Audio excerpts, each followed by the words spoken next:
The town of Ashridge was a place the world had forgotten long before she ever found it.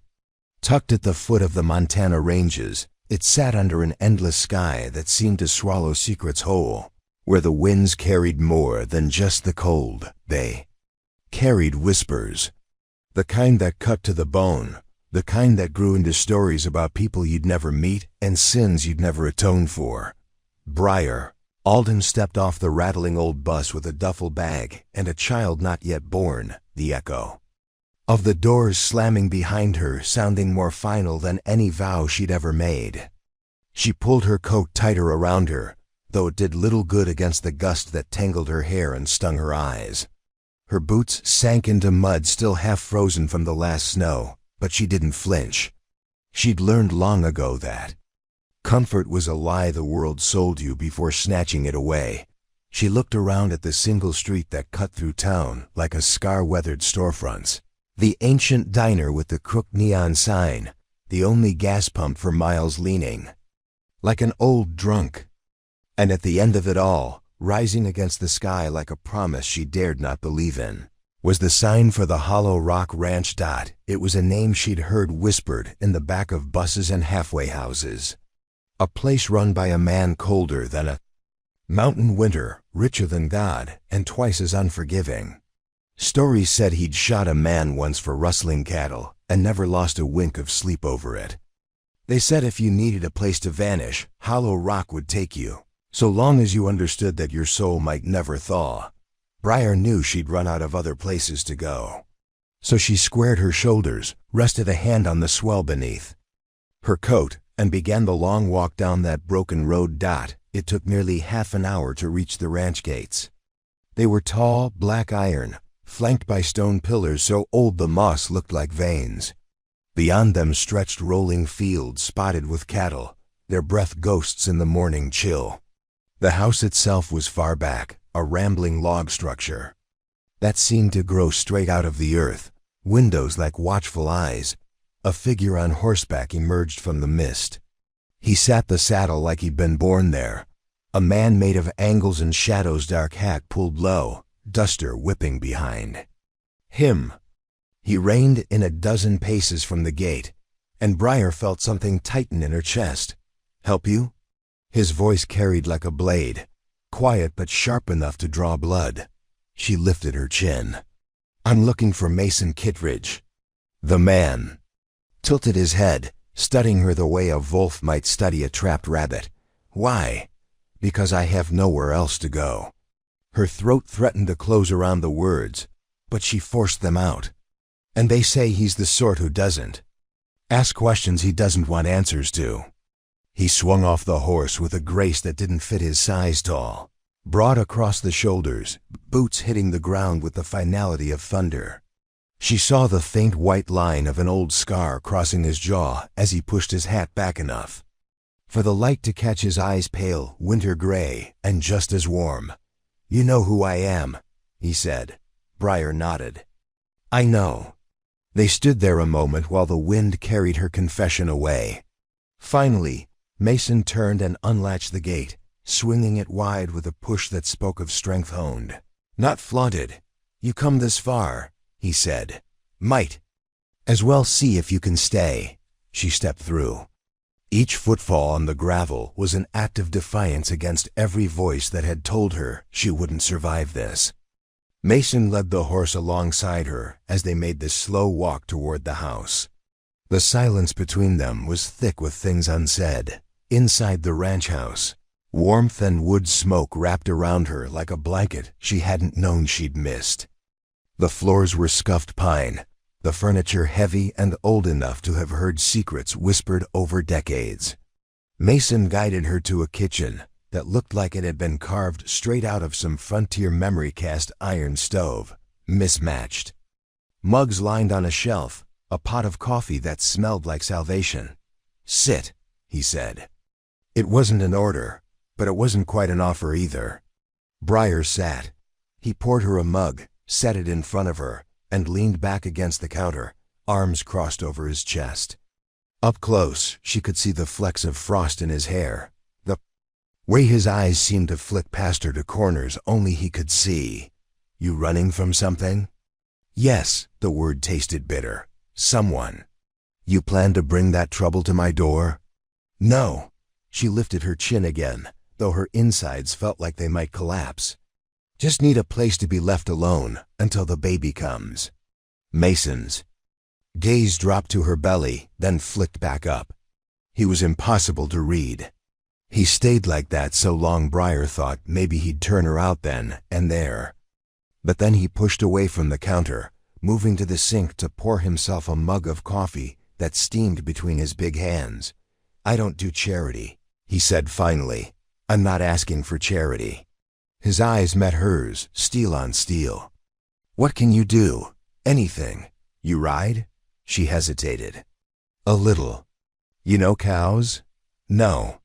He grunted, something that might have been close to a laugh but died before it reached his mouth. You cook? Yes. Good. I can clean, so I can, that's enough. He set his mug down with a quiet clink, walked to a battered roll-top desk in the corner, and pulled out a stack of papers. His back was to her as he spoke. You do what you say, you earn your keep. You cause trouble, you leave in the same boots you came in with. I understand. You don't. Not yet. He turned then, and she saw it, the weight he carried behind those eyes, the miles of bad road, the ghosts that stood just behind his shoulder, whispering all the things they'd done in his name. Ashridge eats people like you alive, miss. Alden, but if you want to try, I won't stop you. She could have broken then, could have begged for more than scraps of shelter. But she only stood and met his gaze. That's all I'm asking for. They stared at each other like that for what felt like forever. Then Mason nodded once. Room's upstairs. Last door on the right. Be up at dawn. For what? His lips curved, not quite a smile, more a show of teeth. Work. When she lay down that night in the narrow bed under the pitched roof, listening to the wind batter the eaves, Briar felt the baby kick against her ribs like a promise she couldn't name. She was safe for now. But safety came at a price she'd only just begun to understand. Downstairs, Mason sat in the darkened kitchen, the only light the glow of an oil lamp that flickered like a heartbeat. He held his coffee mug in hands that had known too much blood to ever be called gentle, staring at the staircase where she'd disappeared. The girl was trouble. He knew it the moment he saw her eyes too sharp, back too straight for someone who'd been run this hard. She'd bring fire to his frozen kingdom, thaw corners he'd kept iced over for years. He should have turned her away. Should have closed the gate, tipped his hat, and let her keep walking until the wind took her bones. Instead, he'd let her in. Outside, the wind howled across the fields like the voice of every mistake he'd ever made. Mason Kittredge took a sip of coffee gone cold and thought about the child that would come soon. How the first cry of new life might echo through these halls that hadn't known laughter in so long. He told himself it was nothing, that he'd taken her in because he needed another pair of hands, that her story didn't matter, that the wall around his heart would hold. He told himself that lie long into the night, long after the wind carried her name across the empty fields. Before we jump back in, tell us where you're from. If this story moves you, please subscribe. Tomorrow, I have a special story for you. Briar woke before dawn, the way you do when you've spent too long learning that sleep is a fragile thing, easily broken. The ranch house was silent except for the whisper of the wind outside, rattling the old window panes like bones. She pressed a hand to her belly and felt the baby shift beneath her palm, a reminder that her choices were no longer just her own. Downstairs, the smell of coffee and firewood reached her before she even made it to the kitchen. Mason was already there, sitting at the same battered table, a ledger open in front of him, pen scratching steadily across the page. He didn't look up when she stepped in, but she felt his attention all the same, like a lantern turned her way in the dark. Morning, he said. A simple word, but the weight behind it landed heavy between them. Morning. She poured herself a cup from the pot he'd left on the stove. careful not to let her hands shake. She'd slept in her clothes. They were clean, but she still felt the road on her skin, like dust she could never quite wash away. Mason closed the ledger and leaned back, studying her in the pale dawn light. She wondered if he was measuring her worth already, counting how many miles of fence she might mend before the baby came, how many eggs she'd collect, how many burdens she'd add to the ones he already carried. "You'll help Marta in the fungua kitchen this morning," he said finally. "Then when the sun's up proper, I'll show you the rest." Briar nodded, grateful for work she knew how to do. Her mother had taught her to keep a house spotless, to make a meal stretch for hungry mouths, even if her mother had never stuck around to see. If she'd learned it well enough, that Marta turned out to be a stout woman with a face like carved stone, but eyes that softened when she saw Briar's belly. She didn't ask questions, didn't pry the way most people did when they saw a girl alone and heavy with child. Instead, she set Briar to chopping vegetables, washing pans, kneading bread until her wrists ached. "You got people?" Marta asked once, voice low as she wiped flour off her hands. "Not anymore." Marta nodded like that made sense to her. And nothing more was said that, when the sun climbed high enough to melt the last rime of frost on the fields, Mason appeared in the doorway, silhouetted against the glare. His shadow fell across the worn kitchen tiles, long and solid. "Come on," he said, "time you learned the rest." She followed him out to the yard, where the land stretched in every direction, cattle grazing near the fence line, horses stamping at the frost-bitten earth, the barn standing like an old sentinel against the sky. He walked with the easy certainty of a man who knew every inch of this place, its ridges and valleys, its places to hide and places to be found. "This isn't charity," he said as they walked. His voice was low, almost lost to the wind. "You work, you stay. You don't, you leave. That's the deal, I know." He stopped near the fence line, pointing out the different herds, the shed where feed was stored, the stalls that needed mucking out. His words were practical, clipped, but beneath them she caught glimpses of something else, a pride he didn't wear easily, the way his eyes lingered on a healthy calf, the way he ran a gloved hand along the fence post as if it were a living thing. He asked nothing of her past, and she offered nothing. The silence between them grew comfortable, in its way, a thin truce that held back the questions neither of them wanted to answer. They reached the barn. Inside, the smell of hay and horses wrapped around her, familiar and grounding. Mason swung open a stall door, motioned her inside. "You know how to brush out a mare?" "Some." She took the brush he offered, the wooden handle worn smooth from years of use. The horse shifted under her touch, snorting warm breath against her wrist. She worked slowly, careful not to let her thoughts wander too far ahead. One stroke at a time. Sometimes survival was just that simple. Mason leaned on the stall gate, watching her. His gaze wasn't invasive, but she felt it just the same. Like he was studying not just what she did, but how she did it, where she hesitated, where her hand faltered, how her eyes drifted when she thought he wouldn't notice. "You planning to keep running?" he asked suddenly, the brush stilled in her hand. She didn't look up. "No. You sure about that?" She met his eyes then, sharp and unflinching. "I wouldn't be here if I was." Something flickered across his face, gone too quick to name. He pushed away from the gate, tipping his hat back as he studied her belly again, as if the life growing inside her was a puzzle he couldn't solve. "Kid's got no say in any of this," he said quietly. "Ought to count for something." "It does." She swallowed hard. "That's why I'm here," he nodded once.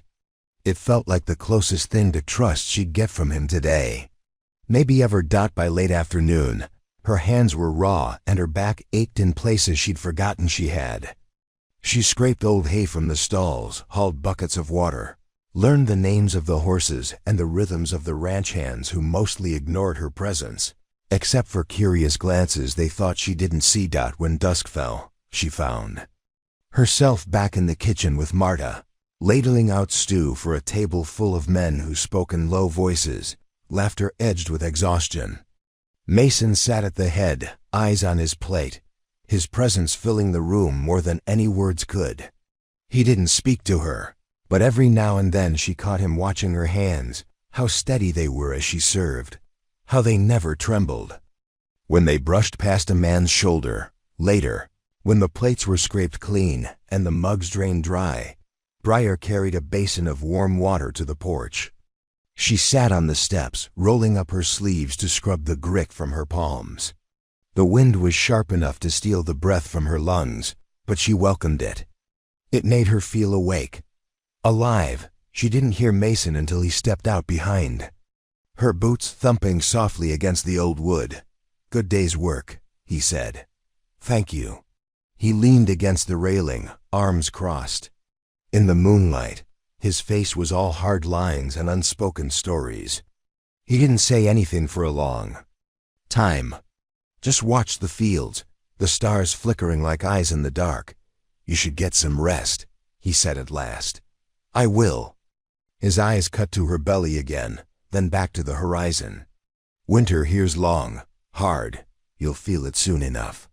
I know how to survive a hard winter." He almost smiled at that. Almost. Good. They stayed like that, two silhouettes, under an indifferent sky, each carrying burdens neither quite trusted the other enough to name. And in that silence, Briar felt something shift small and dangerous.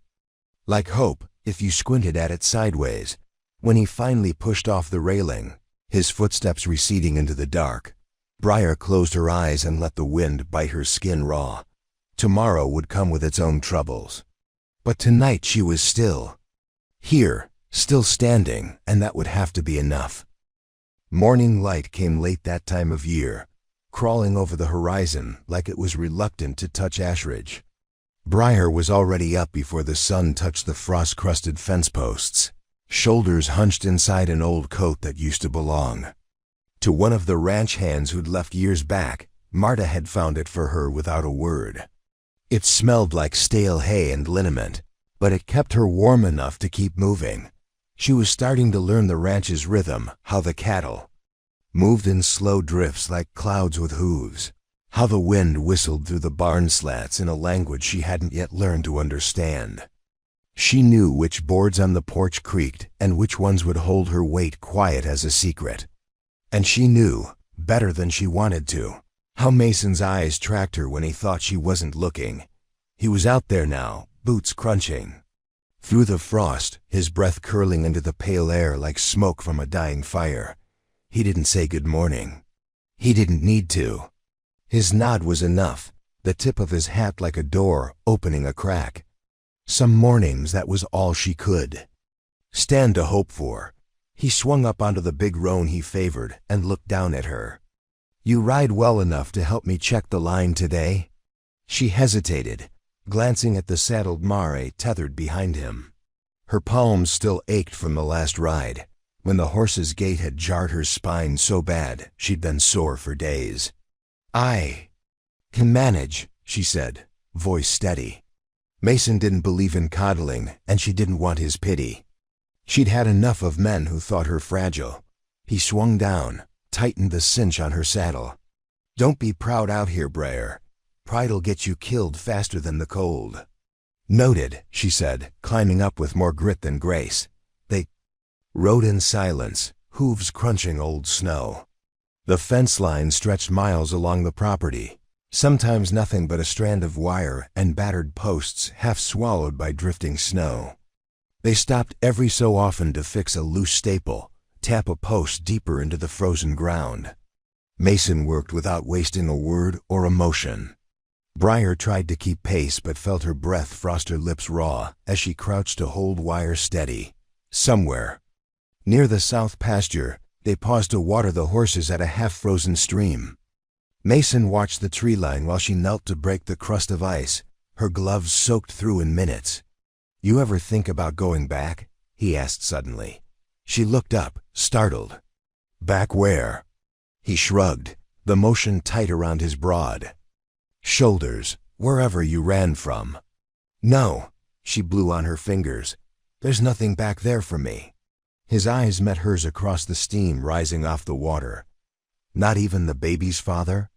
Briar's stomach knotted. Especially not him. She braced for more questions, but Mason just grunted and turned to check his horse's bridle. A man who carried other people's secrets was dangerous. A man who let them lie where they fell, maybe more so they moved on. The sun climbed higher. But the cold didn't ease. By the time they circled back toward the ranch, Briar's thighs were numb, her back screaming. Still, she sat straight in the saddle. She wouldn't give him the satisfaction of seeing her fold. He didn't offer her a hand when she dismounted. Didn't need to. The look he gave her was enough. I see you. You're still standing. They put the horses up, brushed them down. Mason watched her work, then tossed her a bundle wrapped in oilskin. Marta packed you lunch. Eat before you drop. She unwrapped it at the tack bench, a slab of bread, thick with leftover stew folded in like a miner's pasty. She ate with her back to the cold, eyes on the rolling hills. She pretended the horizon was wide enough to hold her fears. Mason didn't leave her be. He sat on an overturned bucket, hat pulled low, a thermos between his palms. You've done well, he said, after a long silence. She glanced at him wary. Don't do that. Do what? Pretend you didn't expect me to. She wiped a crumb from her lip. You took me in because you knew I'd work. He gave a slow nod. Maybe. She hated the way that word stuck in her chest, maybe. It was the only truth either of them seemed to know how to offer. He stood, the thermos dangling from his hand. You finish up here. Then come see me in the office. We need to talk about what happens when the snow really comes. Briar waited until he was gone, before she let herself breathe out. She hated the way he saw through her, like he could read every blister, every old bruise hidden under the sleeves she rolled tight around her past dot in Mason's office. The warmth was almost too much. The stove hissed and popped. Papers were stacked in neat towers. A battered Winchester leaned in the corner, well-oiled, never dusty. He gestured for her to sit across from his desk. This place is no charity, you know that. You keep saying that, because it bears repeating. His eyes were pale, reflecting the snow outside. When the baby comes, it'll be hard. Harder than you think. There's no doctor worth the name within. 50 miles. I know. He leaned back, folding his arms. Do you trust me to keep you safe? Her answer surprised even her. Yes. His jaw flexed. Don't. Why? Because it's not safety I'm offering. It's a chance. That's all. You do your part. You'll have a roof, food, the rest. He trailed off, like he was looking through her. The rest you'll have to fight for. She let her eyes wander. The room, the ledgers, the old maps, the rifle. You always live like you're waiting for something bad to come through the door. He almost smiled. No. Sometimes I sleep. She didn't believe that for a second, but she didn't press. Outside, the wind hit the window like a handful of gravel. Mason stood, walked to the stove. He poured more coffee, set it in front of her. You keep this up, you'll do fine here. And if I don't, he looked at her, really looked. Then you'll leave and I won't stop you. His words should have chilled her. Instead, they steadied something inside. A promise that the door out was hers to open, should she ever need it. When she stood, her knees cracked, the day's work carved into her bones. She caught his eyes as she reached for the door. I'm not going anywhere, she said. For the first time, he didn't argue. That night, Briar lay awake in her narrow bed. The baby kicked, a slow dance beneath her ribs. She pressed a hand there, whispered the same promise she'd been whispering since the night she ran. I've got you. No one's taking you away. Downstairs, she heard Mason's boots pacing. The soft creak of floorboards. A man who hadn't yet figured out if he'd made a mistake letting a storm like her through his gates. The wind clawed at the shutters, but inside the walls held. And for the first time in too long, so did she. Winter came to Ashridge like a slow, suffocating tide.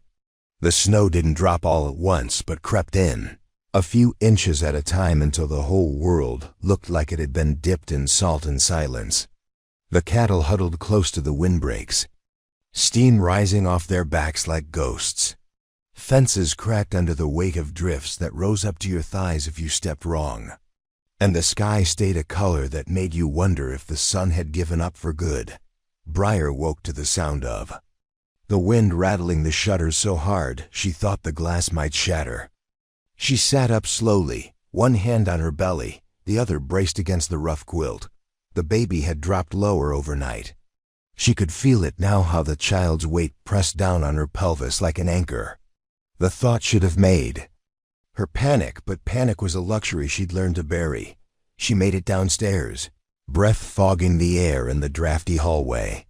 The kitchen smelled like coffee and fresh bread. Marta was already there, sleeves rolled up, forearms dusted with flour.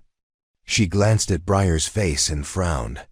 "Don't push yourself too far today," she said, voice flat as an iron skillet.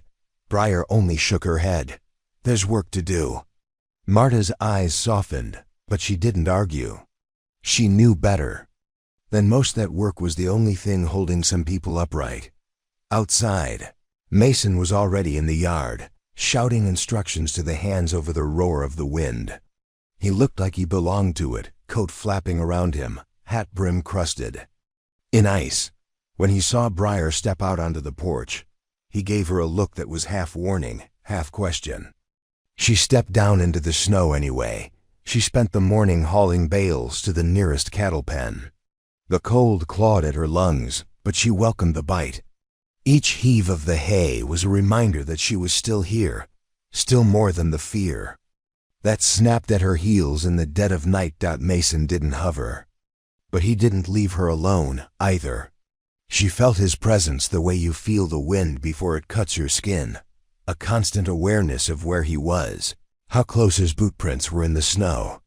At one point, she slipped on the icy path, her knee hitting the frozen ground so hard she saw stars. Before she could right herself, his hand was on her arm, steady and firm. "You need to be careful." "I am, you're not." He looked down at her, breath misting between them. For a heartbeat, he almost looked like he might say more. But he didn't. He just helped her up and walked on, the crunch of his boots swallowed by the wind. By midday, the sky was darkening again. A squall rolled in fast, stinging snow whipping sideways across the yard. Briar stumbled into the barn, boots soaked through, hair plastered to her forehead under her hat. She found Mason inside, rubbing down the roan gelding, steam rising off the horse's flanks in ghostly curls. He didn't turn when she entered. "Storm's got teeth. Best hunker down till it passes." She pulled off her gloves, flexed numb fingers. "You think it'll pass quick? Nothing here passes quick." She leaned against the stall door, exhaustion carving deep lines around her eyes. For a moment, the barn felt like the only safe place left in the world, its walls thick enough to hold the cold at bay, the smell of horses and hay grounding her in the now. No memories. No threats waiting just beyond the gate. Mason finished with the horse and turned to her, eyes narrowing. "How's the baby?" "Fine." "That a lie?" She almost laughed. "Don't think you'd know what to do with the truth if I gave it to you." He crossed the space between them in 2 strides. Not close enough to touch, but close enough that she felt the heat of him through the cold that clung to her bones. "Try me," he said. Briar's throat worked around the words before they came.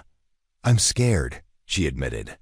"I've done everything I can to stay ahead of what's coming for me, but I can't outrun what's inside me." She glanced down at her belly, hands splayed protectively. "I don't know how to bring this child into a world that never wanted me." Mason's eyes flicked to her stomach, then back to her face. She braced for pity, but what she found there was something sharper, like steel honed on a whetstone. "This place may not be kind," he said, "but it doesn't lie. And it doesn't care who you used to be, Only what you do next. He turned away then, back to the horse, back to the work that never ended. But his words stayed with her, echoing in the spaces the cold couldn't touch.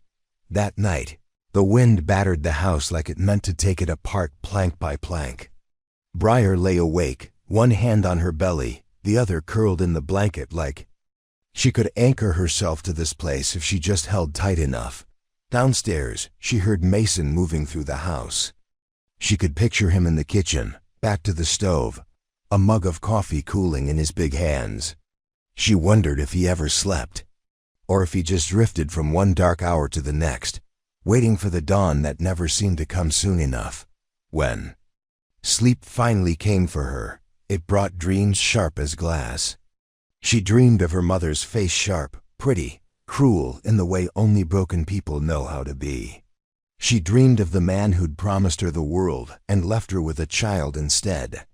And she dreamed of Hollow Rock, the snow piling so high it buried everything she'd done, everything she'd run from, until all that remained was a single cry in the darkness that the next day dawned raw and brittle. The wind had scoured the yard clean of all tracks, as if no one had ever walked there at all. Mason found Briar already up, spooning oatmeal into her mouth with a dull mechanical focus. "You should be resting," he said. "I'll rest when the baby comes." He didn't argue, just poured himself a mug and leaned against the counter. Marta moved around them like a ghost, dropping scraps in the bin, humming some old tune Briar couldn't place. When the ranch hands stumbled in from the bunkhouse, their faces half hidden behind scarves and frost-burned stubble, Mason gave them orders clipped as the wind. Feed the cattle. Check the fence. Break the ice on the water troughs. There was always something. Always one more thing to fix before the world fell apart. Briar watched him from the corner of her eye, studying the way he carried the weight. He'd built his life around these hills, these fences, these animals that would die without him.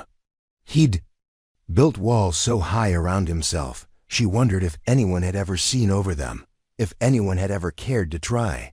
When she stood, her back twinged. She sucked in a breath, pressing a hand to the small of it. Mason saw. His jaw tightened, but he said nothing. He knew better by now. Outside, the storm eased for half a day before it came back twice as fierce. She spent those hours in the barn again, stripping old straw from stalls, laying down fresh bedding, humming under her breath to the mare who seemed to watch her with wise, patient eyes. Mason's boots sounded behind her. He leaned on the stall gate, arms folded, hat low. "You ever think about leaving?" he asked. She didn't turn. "Not once I got here." He shifted, boots creaking in the straw. "Why?" She looked over her shoulder at him, hair falling loose around her face. "Because there's nothing out there worth what it'd cost me to run again." Mason's mouth twitched like he wanted to say something, but thought better of it. He tapped the brim of his hat instead. "You're a fool, Briar Alden." Maybe. He didn't deny it. Didn't nod either. Just pushed off the gate and left. Her with the sound of his footsteps fading into the hollow hush of the barn. When dusk settled, Briar stepped out into the yard. The snow fell soft now, tiny flakes catching in her lashes. The ranch lights glowed warm through the dark, little beacons that told her she was still here, still whole. She pressed a hand to her belly. The baby shifted, as if answering some question she hadn't asked aloud. She closed her eyes, let the cold seep into her bones, and felt, for just a breath, like she belonged. Tomorrow would bring its storms. It always did. But tonight, the walls held. And so did she. A week of storms bled into another, each day so like the last that Briar sometimes wondered if the sun would ever come back for good. Every morning, she woke to frost crawling up the window panes like ivy, the ache in her back worse than the day before. Her hands cracked and bled from hauling feed, water, and buckets of grain through snowdrifts that threatened to swallow her whole if she lost her footing. But she didn't lose it. Not once. And every night, Mason watched her walk back up the porch steps on her own 2 feet, boots soaked through, hair stuck to her forehead under her knit cap. He didn't say much, he didn't have to. The way his eyes tracked her when he thought she wasn't looking was enough. They settled into a pattern so steady, it almost felt like safety. Marta's cooking in the mornings, the smell of coffee and bacon, thick as hope in the drafty kitchen. The sound of cattle lowing in the yards, the creak of fence wire snapping in the cold. And the way Mason's voice carried through it all low. Steady, never raised in anger, but edged with something that told every man working for him that the line between order and chaos was one wrong move away. One night, Briar found herself at the kitchen sink long after everyone else had turned in. The wind rattled the back door, loose snow slipping through the gaps like it was hunting for warmth. She scrubbed at a pot until her fingers went numb, not because it needed scrubbing, but because stopping meant thinking, and thinking meant remembering. She didn't hear Mason come in until he cleared his throat behind her. She didn't jump, but she did grip the pot tighter. "You don't have to do that," he said. "It's something to do." His eyes flicked to the window. The storm outside was a living thing tonight, howling like it meant to tear the house. Apart beam by beam. "You should rest," he said. "I'll rest when there's time." She heard the words in her own voice, the echo of her mother's bitterness, and hated how easily it slipped out. Mason crossed to the stove, poured 2 mugs of coffee. He set one beside her hand. She didn't reach for it at first. "You ever think about what comes after?" he asked. She stared down at the dark swirl in the mug. "After what?" "After the baby's born. After the thaw. After—" He gestured at the walls around them, though she knew he didn't mean the ranch. "Not really." She traced a finger along the rim of the mug. "I don't let myself think too far ahead. Plans are like promises, easy to break."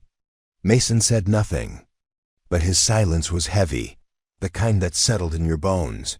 Finally he spoke. "Plans don't mean much out here. It's what you do when they break that counts." She wanted to tell him that she knew that already, that she'd learned it. The hard way, the only way some girls ever do. But the words felt small in her throat. Useless. Instead, she picked up the mug, wrapping her cracked fingers around it like it was a lifeline. When she made it upstairs, she stood at the window of her room and watched the yard below. Mason was out there again, coat collar pulled high, boots sunk deep in snow that drifted halfway up the fence line. He moved from gate to gate, checking latches, hammering down loose boards that the wind had worried loose. She wondered if he ever felt the cold, or if whatever had frozen inside him long ago just made him part of it now. The man and the winter one and the same. The baby shifted under her palm. Briar whispered to it, the way she did when sleep refused to come. "Just hold on. We're almost there." She said it like a prayer, though she wasn't sure who she was praying to. Days passed. Nights passed. The storms eased just long enough for the ranch hands to breathe before slamming them again. Mason drove them like a man who knew the line between living and dying was drawn in the snow and the sweat on their backs. One morning, Briar found him at the barn door, shotgun slung over his shoulder, eyes narrowed at the tree line beyond the lower pasture. "What is it?" she asked. He didn't glance her way. "Tracks. Wolves?" His jaw ticked. "Maybe." She waited for him to tell her to go inside, to stay warm, to be safe. He didn't. He just kept scanning the hills. "Trouble doesn't care if you're ready for it," he said. "Best keep watch anyway." The next morning, Briar woke to the hush that came only when the wind had died.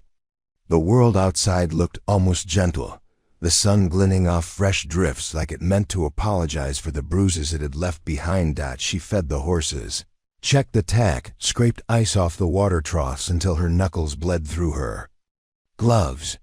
She didn't notice Mason watching her from the fence line until she turned, breath steaming in the crisp air. "You're bleeding," he said. "It's nothing." He didn't argue. Just pushed off the fence, took her wrist in his gloved hand, turned it so he could see the cracked skin. "You ever let someone help you?" he asked. She yanked her hand back, too hard, too fast. The horses shifted, sensing her sharpness. "I don't need help," she said. Mason's eyes were pale as the snow at his feet. "Everyone needs help sometime. Not me. Especially you." She wanted to spit something bitter back at him. Wanted to tell him he didn't know the first thing about her. But she didn't, because under his words was something else. Something she hadn't heard in so long, she almost didn't recognize it. Concerned. When the sun dipped, the sky turned the color of bruises left too long to heal. The ranch hands shuffled to the bunkhouse, boots muddy, shoulders slumped. Mason stayed by the barn door, one hand braced on the weathered frame. He watched Briar approach, her coat stiff with old snow. "Storm's moving in again," he said. "I know. You should rest." She opened her mouth to tell him the same thing she always did. "I will when there's time," but the words died. Maybe because she knew he'd heard them enough already. Maybe because she was too tired to lie. "I'm trying," she said instead. For the first time, his mouth curved in something close to a smile. It looked foreign on him, like a scar she hadn't seen before. Good. They stood there, two figures in the last light, the snow falling soft and silent around them. "You ever think it'll get easier?" she asked. His eyes drifted past her, to the hills where the wind was already building its next assault. "No," he said. "But sometimes it's enough that you get through it." She felt the baby shift, a slow roll beneath her ribs. She wondered if the child could feel this place already, the cold, the quiet, the walls that might not be as high as they looked.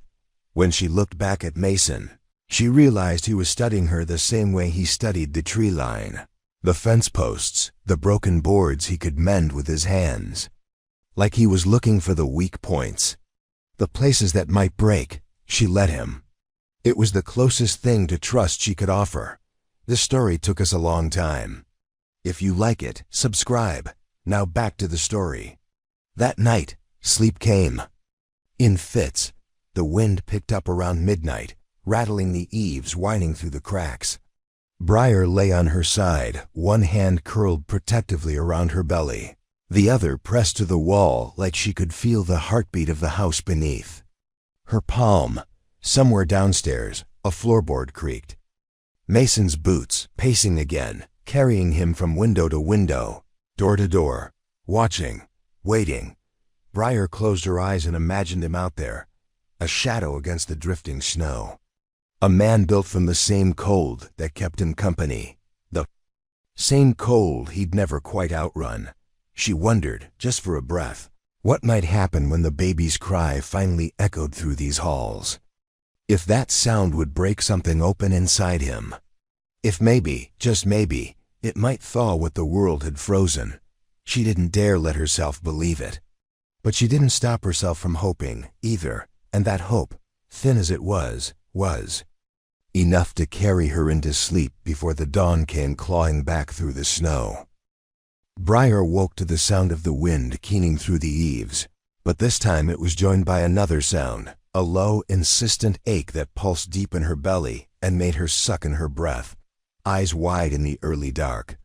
She lay still, listening, waiting for it to pass like the false pains that had come and gone these past weeks. But this one didn't pass. It deepened, rolled through her like a tide, left her trembling against the cold sheets. She swung her legs over the edge of the bed, breathing shallow. The floor was cold against her feet, the boards creaking under her weight as she shuffled to the window. The yard below was a blur of snow, the fence posts half swallowed by drifts. She spotted Mason's lantern swinging near the barn, a faint glow against the storm. Another pain hit her, sharper this time. She pressed a fist against her mouth to hold back the sound. This was happening, now. No more time to outrun it. By the time she made it to the kitchen, Marta was there, sleeves rolled, hands already moving as if she'd known before Briar did. She set a kettle on the stove, barked an order for Briar to sit, her voice a battering ram against the hush of the house. "Where's Mason?" Briar asked, breathless. "Out with the herd," Marta said, wrapping a shawl around Briar's shoulders. "Storm spooked them again. He'll be back. He should know. He knows." The next hours came in waves of pain, of fear, of memory she couldn't shut out. The wind rose outside, slamming snow against the windows like fists. Briar clung to the rough wood of the kitchen table, breath coming in ragged gasps. Marta worked like she'd done this 100 times, her hands sure, her voice sharp when Briar's mind threatened to slip under. When Mason finally burst through the door, snow caked on his shoulders, the look in his eyes carved out something. In her chest, he looked at her like she was the only thing tethering him to the earth. He didn't speak, didn't have to. He took off his hat, set it carefully on the bench, and knelt beside her chair. "You hold on," he said, his voice low but strong enough to drown out the storm. "You hear me? You hold on." "I'm trying," she rasped, forehead pressed to his. The hours blurred after that pain and sweat and Marta's steady hands. Mason stayed beside her, one big hand braced against the small of her back, the other gripping hers so tight she wondered if they'd both come away broken. When the baby came, it wasn't quiet. It was a raw, desperate cry that cut through the storm like a knife, a sound that filled the old kitchen to the beams. Briar sagged back against the chair, tears she hadn't known she had streaming down her cheeks. Marta wrapped the baby, pressing it into Briar's shaking arms. Through the haze of exhaustion, she saw Mason leaning back on his heels, snow melting from his hair in rivulets. His eyes were locked on the bundle in her arms, like he'd never seen anything so fierce and fragile all at once. "He's perfect," Briar whispered. Mason didn't answer at first. He just reached out, brushing one massive finger against the baby's downy cheek. The baby squawked, tiny fists batting at the world it had fought to join. Mason's eyes glistened in the firelight. "You did good, Briar Alden," he said hoarsely. The next days passed in a blur of feeding, dozing, the endless rhythm of a newborn's needs. The storm kept up its battering against the walls, but it seemed distant now, muffled by the warmth of the kitchen and the soft, steady weight of the baby in her arms. Marta came and went like a phantom, fussing over broth and clean cloths. Mason hovered, never too close, but never far either. Briar caught him once, standing in the doorway just watching them, his expression carved out of stone and something softer beneath. One evening, when the baby had drifted into a fitful sleep, Briar found herself alone in the quiet. She let her head fall back against the chair, eyes drifting shut. She felt Mason's presence before she heard him move. "You should sleep," he said. "I will." He crossed the kitchen, boots scuffing the floor. When he stood beside her, she looked up, studying the lines etched deeper around his eyes. He looked as worn as the battered table, as the fence posts that ringed the ranch. But there was something different now, something in the way he looked at the baby, then at her. "You saved us," she said quietly. He gave a rough shake of his head. "I didn't do a damn thing. You stayed." His breath hitched, just once. Then he looked away, out the window where the storm had eased, the wind gone to a low, restless sigh. "Don't thank me for that," he said. She wanted to tell him that staying was worth thanking him for, that sometimes staying was harder than any gunfight, any storm, but she let him have his silence. Some debts couldn't be paid with words. When morning came, the storm finally broke for good. The sun pushed through low clouds, pale but enough. Briar sat on the porch wrapped in an old blanket, the baby tucked against her chest. She watched the cattle graze near the fence line, the snow sparkling like a fresh sheet spread over the past. Mason stepped up behind her, his boots thudding soft on the old boards. He didn't sit, just braced one hand on the railing, eyes scanning the pasture like they always did. "He'll need a name," he said. She nodded. "He will." Mason cleared his throat. "Got any in mind?" She pressed her lips to the baby's. Crown, breathing in the newness of him. Not yet. They stood like that for a long while, the morning stretching out before them, uncertain but theirs. The wind had gone still, the ranch quiet except for the soft lowing of cattle and the heartbeat pressed against her chest. She glanced up at Mason, saw the way the dawn light caught the edges of him, softening the lines just a little. "You ever think this place could be enough?" she asked. His mouth twitched, an almost smile. Enough for what? Enough to bury the old ghosts, he didn't answer. But he didn't look away either. She let the silence stretch, the baby shifting against her like a promise. She didn't know what tomorrow would bring. She didn't need to. For the first time in too long, the path ahead felt wide enough to walk without looking over her shoulder. Behind her, Mason's hand came to rest on the back of her chair, solid as the old boards beneath her feet. They faced the sunrise together, the three of them, a woman who'd outrun the dark, a man who'd let the storm carve him hollow, and a baby whose first cry had begun to melt the ice they both carried for far too long. The wind stirred, gentle this time, and when Briar closed her eyes, she could almost believe it was carrying the past away for good. The weeks that followed settled over Hollow Rock Ranch like fresh snow, quiet on the surface, but every step revealed something hidden beneath. Briar found herself moving through the days like she'd always belonged here, though every dawn brought a fresh reminder that belonging was a thing you had to fight for. The baby Samuel, she decided one soft dawn when the name had felt like it had been waiting all along, slept in the old cradle Marta had dragged down from the attic. He cried at night, small fierce sounds that seemed to echo down the stairs and wrap themselves around the bones of the house. Briar would sit up with him, crooning soft nonsense while the wind rattled the windows. Sometimes she heard Mason's boots pacing the porch outside, as if he couldn't quite stand being inside when the walls pressed too close. In daylight, life demanded more practical things. The storms let up enough that the men could mend fence lines, dig out the feed that had been buried in the barn lofts. Briar worked too, cooking, cleaning, doing laundry so stiff from the cold it cracked in her hands.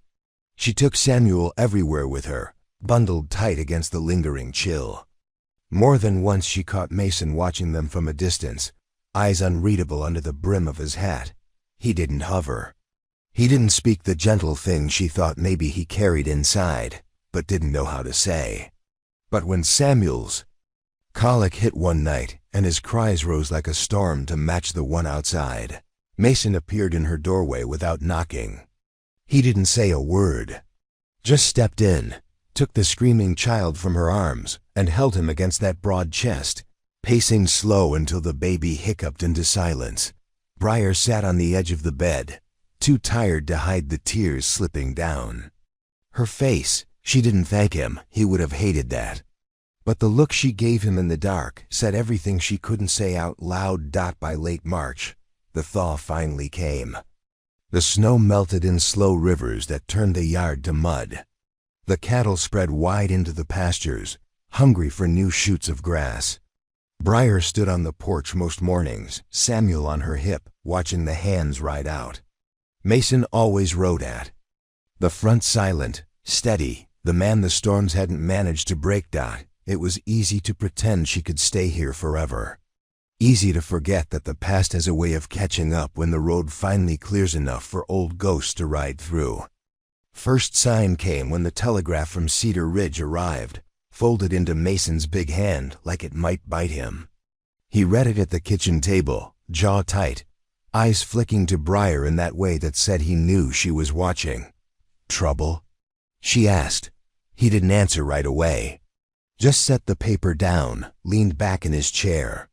Samuel fussed at her shoulder, tiny fists batting the air.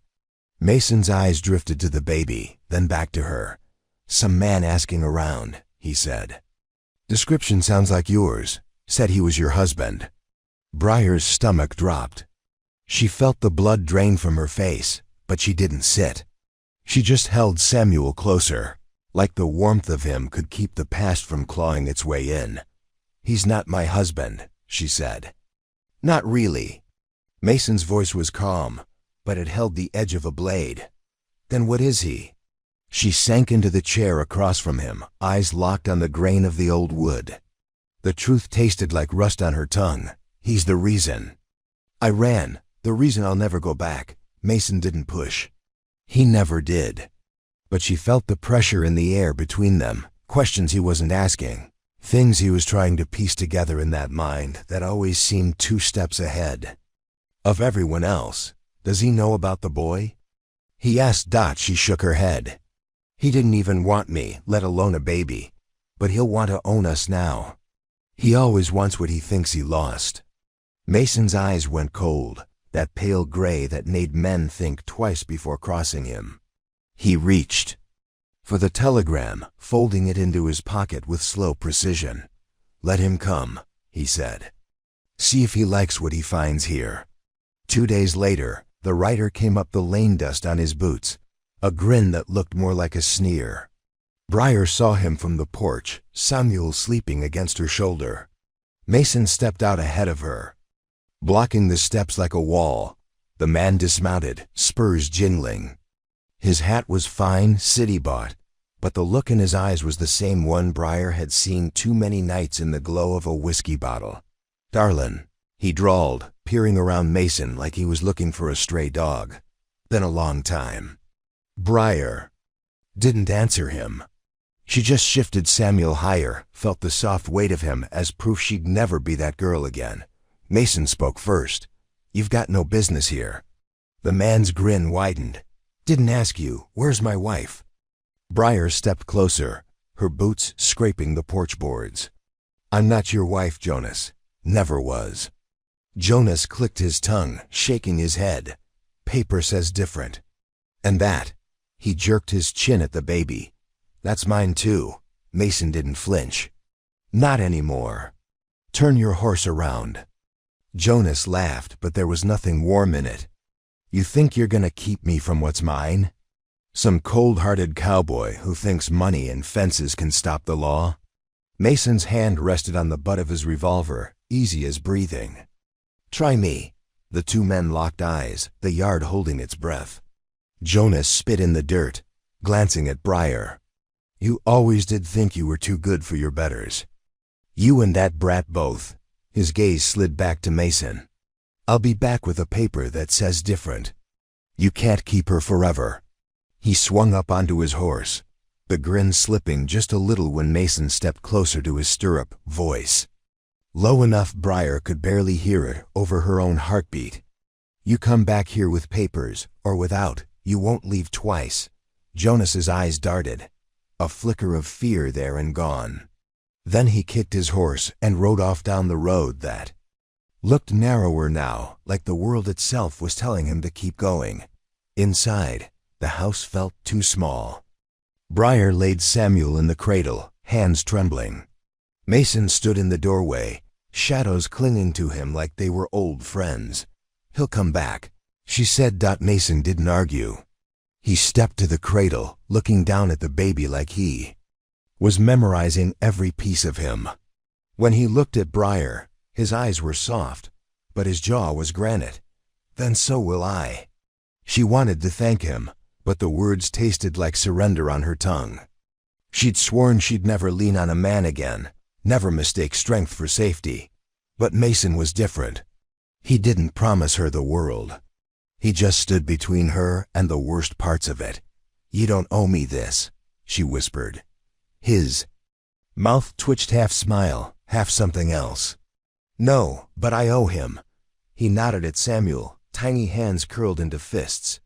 He deserves better than to grow up learning fear is stronger than family. She swallowed hard. So do you. Mason looked at her then, really looked like she wasn't just a woman with a past and a baby with his eyes wide to the world, but something more. Someone who'd fought her way here 1 mile at a time. He tipped his hat, voice rough. Get some rest, Briar. We've got a fight coming. Outside, the wind picked up again. But this time, it didn't sound so lonely. When night fell, Briar found Mason on the porch, a rifle across his knees, eyes on the road that led away from Hollow Rock. She sat beside him. Blanket wrapped around her shoulders, Samuel bundled close. Neither of them spoke for a long time. The silence was full of things they both knew, how sometimes running stops when there's nowhere left to go. How some people are worth standing your ground for. Briar shifted Samuel, felt his tiny heartbeat against hers, and let her head rest on Mason's shoulder. He didn't move, but his breath caught. Then he leaned into her just enough that the cold wind couldn't find the space between them. And in that quiet, Briar finally let herself believe they might win. Not because they were strong enough to outrun what waited down that road, but because they'd finally decided to stand and fight. The baby stirred, soft as dawn. Mason's hand came up, brushing over Samuel's head. He didn't speak, but she felt the words anyway, words she'd never heard from him, but that lived in the way. He stayed, the way he watched the dark and waited for it to come. Over my dead body, sometimes. That was the only promise you could trust. Dawn came slow the next day, dragging its pale light over the land like a hesitant promise. Briar stood at the kitchen window, Samuel sleeping heavy in her arms. She watched Mason stride across the yard, his breath a ghost in the thin air. He paused by the fence, eyes on the horizon where the road vanished into a ribbon of scrub and drifting snow. She wondered what he saw when he looked out there. Trouble. No doubt. Men like Mason didn't get to see open skies without weighing what could come crawling under them. She pressed a kiss to Samuel's temple and murmured a promise she'd made so many times it felt like prayer. No one's taking you from me. Marta shuffled in, tying her apron tight around her waist. She nodded to the baby, then to the coffee pot already heating on the stove. Storm's blown itself out, but there's another kind brewing. Briar didn't answer. She didn't have to. Marta poured her a cup, their silence easy. Women like them knew that words were cheap when danger was close enough to smell. By mid-morning, Mason had the hands working the outer fences. He stood with them, shoulders squared, voice low but sharp when it needed to be. Briar watched from the porch, Samuel tucked snug in his sling against her chest. The men nodded when they passed her, respectful, careful. The ones who'd grumbled about her when she first arrived now tipped their hats, eyes sliding to the baby with something like protection. Trouble didn't just come for her anymore. It came for all of them, and they knew it. When Mason finally broke away, he met her at the steps, boots caked in mud. "Go inside," he said, his voice softer than it looked like it ought to be coming out of that rough throat. "You're not standing out here waiting for him." She bristled at first. She wasn't a delicate thing to be tucked away. But the truth was, she was tired.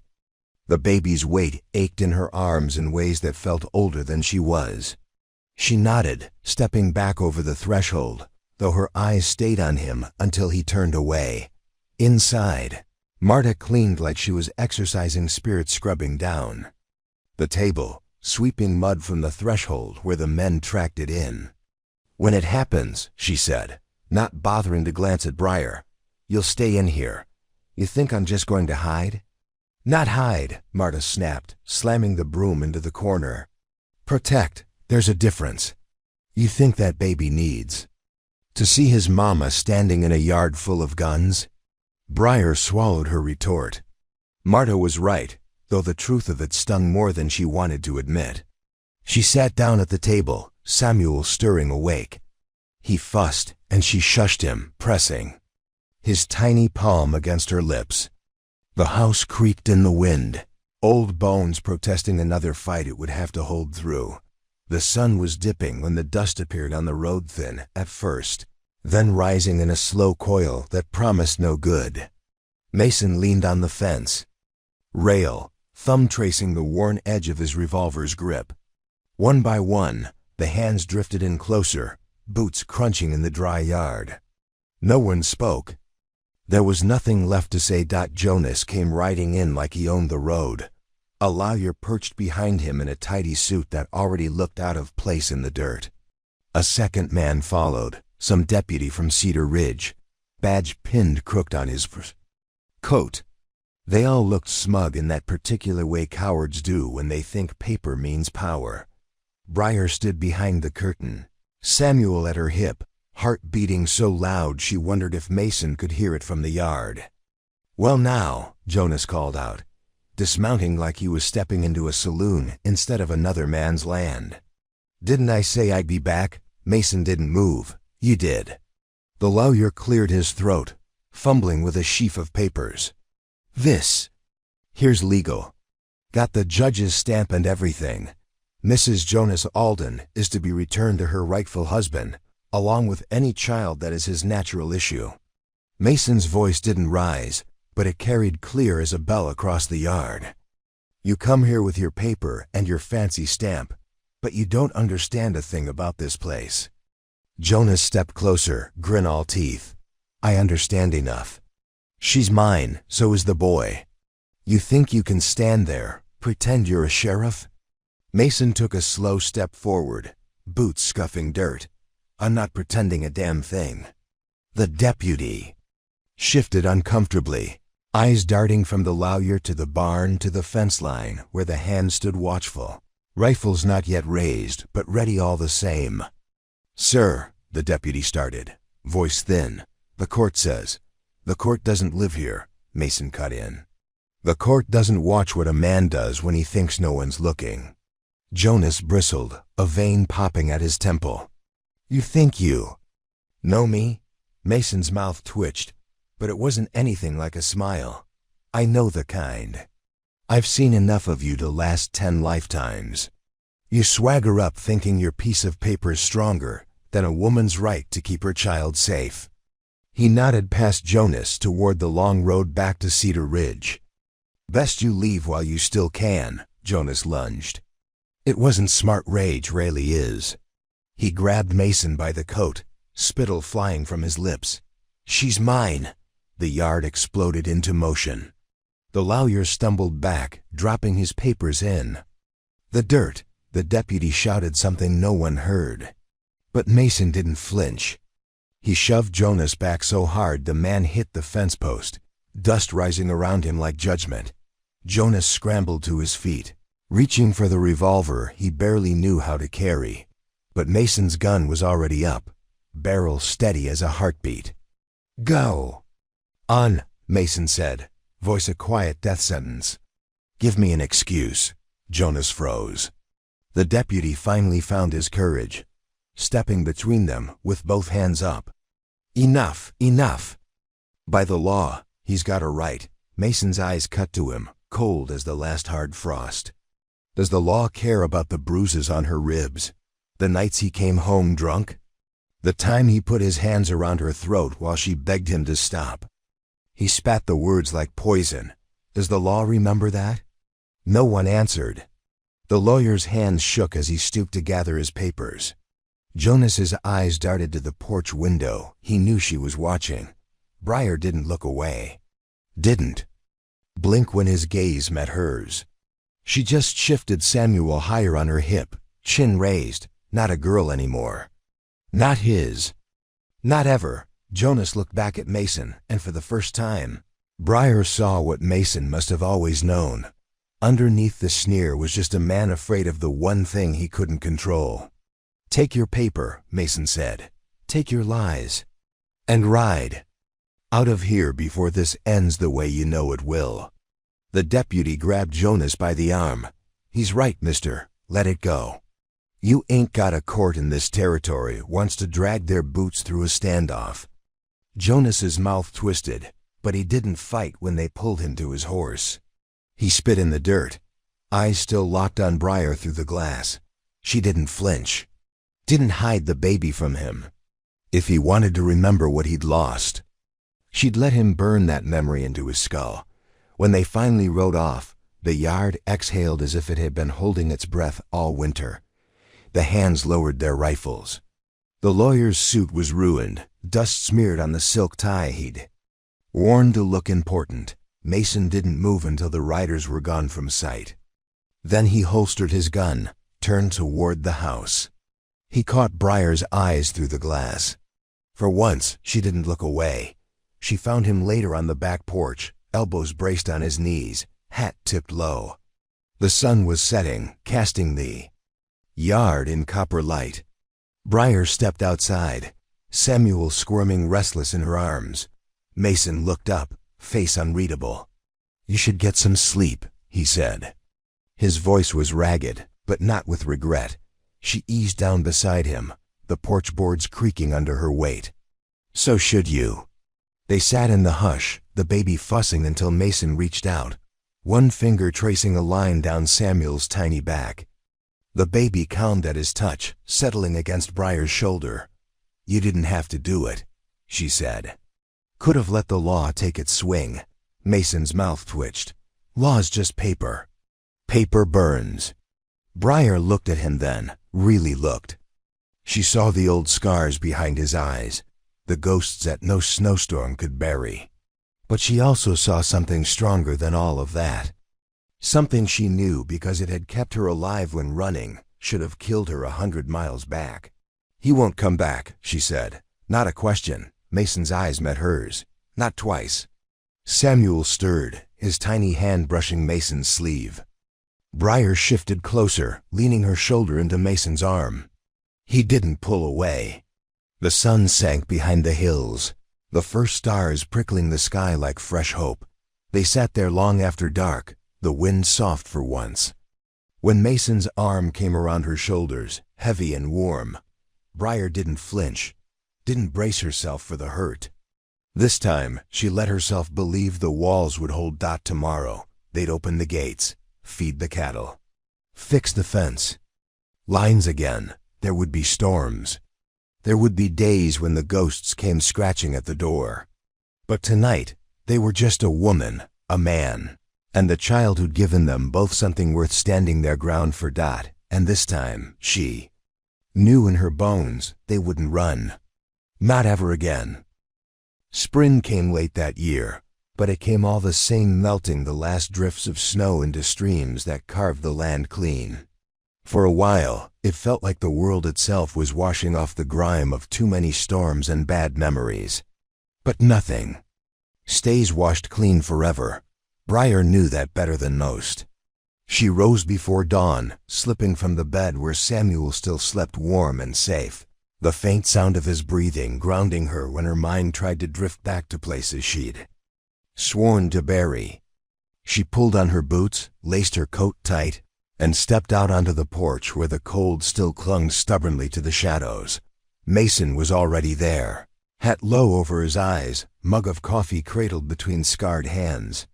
He didn't turn when she joined him. He didn't have to. They shared the hush like they shared the fences and the broken boards, and the things that had once made them run. "You sleep?" she asked. Dot. His grunt was soft enough to pass for a laugh. "Some." She leaned her hip against the post, watching the way the early sun spread itself over the pasture.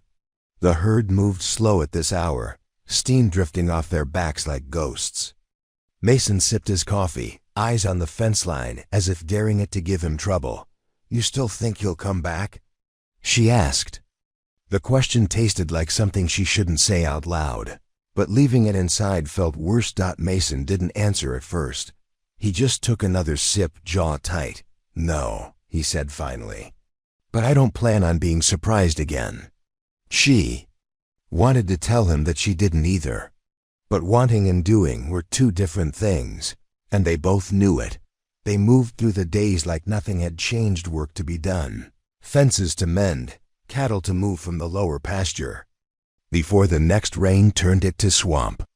Briar carried Samuel strapped against her back in an old sling Marta had patched together from scraps of canvas. The baby slept there better than anywhere else, soothed by the rhythm of her steps, the quiet hum of her voice when she thought no one could hear. Some evenings, Mason came up behind her at the fence, rough hands braced on the top rail beside hers. He didn't speak much, but she felt the words and the weight of his presence, the promise tucked inside his silence. "I'm still here." The rest of the ranch fell in around them. The hands worked harder now, loyalty earned not with coin, but with the way Mason stood in front of trouble when it came riding up the road. Men like that. They liked knowing their boss was made of something they could stand beside when push came to shove. And they'd seen the way he looked at Briar and the boy like they were the last line. He'd let anyone cross. It was nearly dusk when the rider came. Not Jonas. This man was older, heavier, coat dusty from the long road. He dismounted slow, every movement deliberate, had held low in respect. The hands drifted out from the barn, curious, watchful. Mason stepped down from the porch, hand resting, casual on his belt. Briar lingered by the door, Samuel in her arms, her pulse tripping at the way the stranger's eyes flicked to her, then back to Mason. "Mr. Reed?" The man asked, voice rough with the grit of 100 miles. Mason didn't blink. "Depends who's asking." The man held out an envelope, edges dirt-smeared, but the seal intact.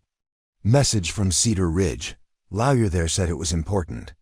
Mason took the envelope, tearing it open with a thumb. He read it once, twice. Face carved from stone. Briar's chest went tight when his eyes met hers. "What is it?" she asked, stepping off the porch. The baby stirred, sensing the shift in her voice. Mason said nothing to her at first. He turned to the rider instead. "You stay for supper?" The man shook his head. "Riding onto Red Bluff tonight. Don't want to get caught out when the creek rises." Mason handed him a few folded bills anyway, the way you do when you know a man's just the messenger. No sense in being cruel. The rider tipped his hat to Briar, then to the baby, and rode off without another word. When the dust settled, Mason finally handed her the letter. She unfolded it with trembling hands. Jonas was dead, drowned crossing a swollen creek 2 days south of Hollow Rock. The lawyer's words were stiff, polite, but there was an undertone she knew too well. "I told you so." His kin would likely stake a claim, try to drag up the old papers one last time. They always did. Mason watched her read, the shadows deepening in the lines around his eyes. "You're free of him," he said, but the word free tasted strange in her mouth. She felt Samuel shift, pressing his warm cheek to her neck. She folded the letter, slipping it into her coat pocket like a secret she'd keep from herself if she could. "No one's ever really free of a man like that," she said, voice soft. "He leaves his mark even after he's gone." Mason's hand settled on her shoulder, heavy, grounding. "Not here he doesn't."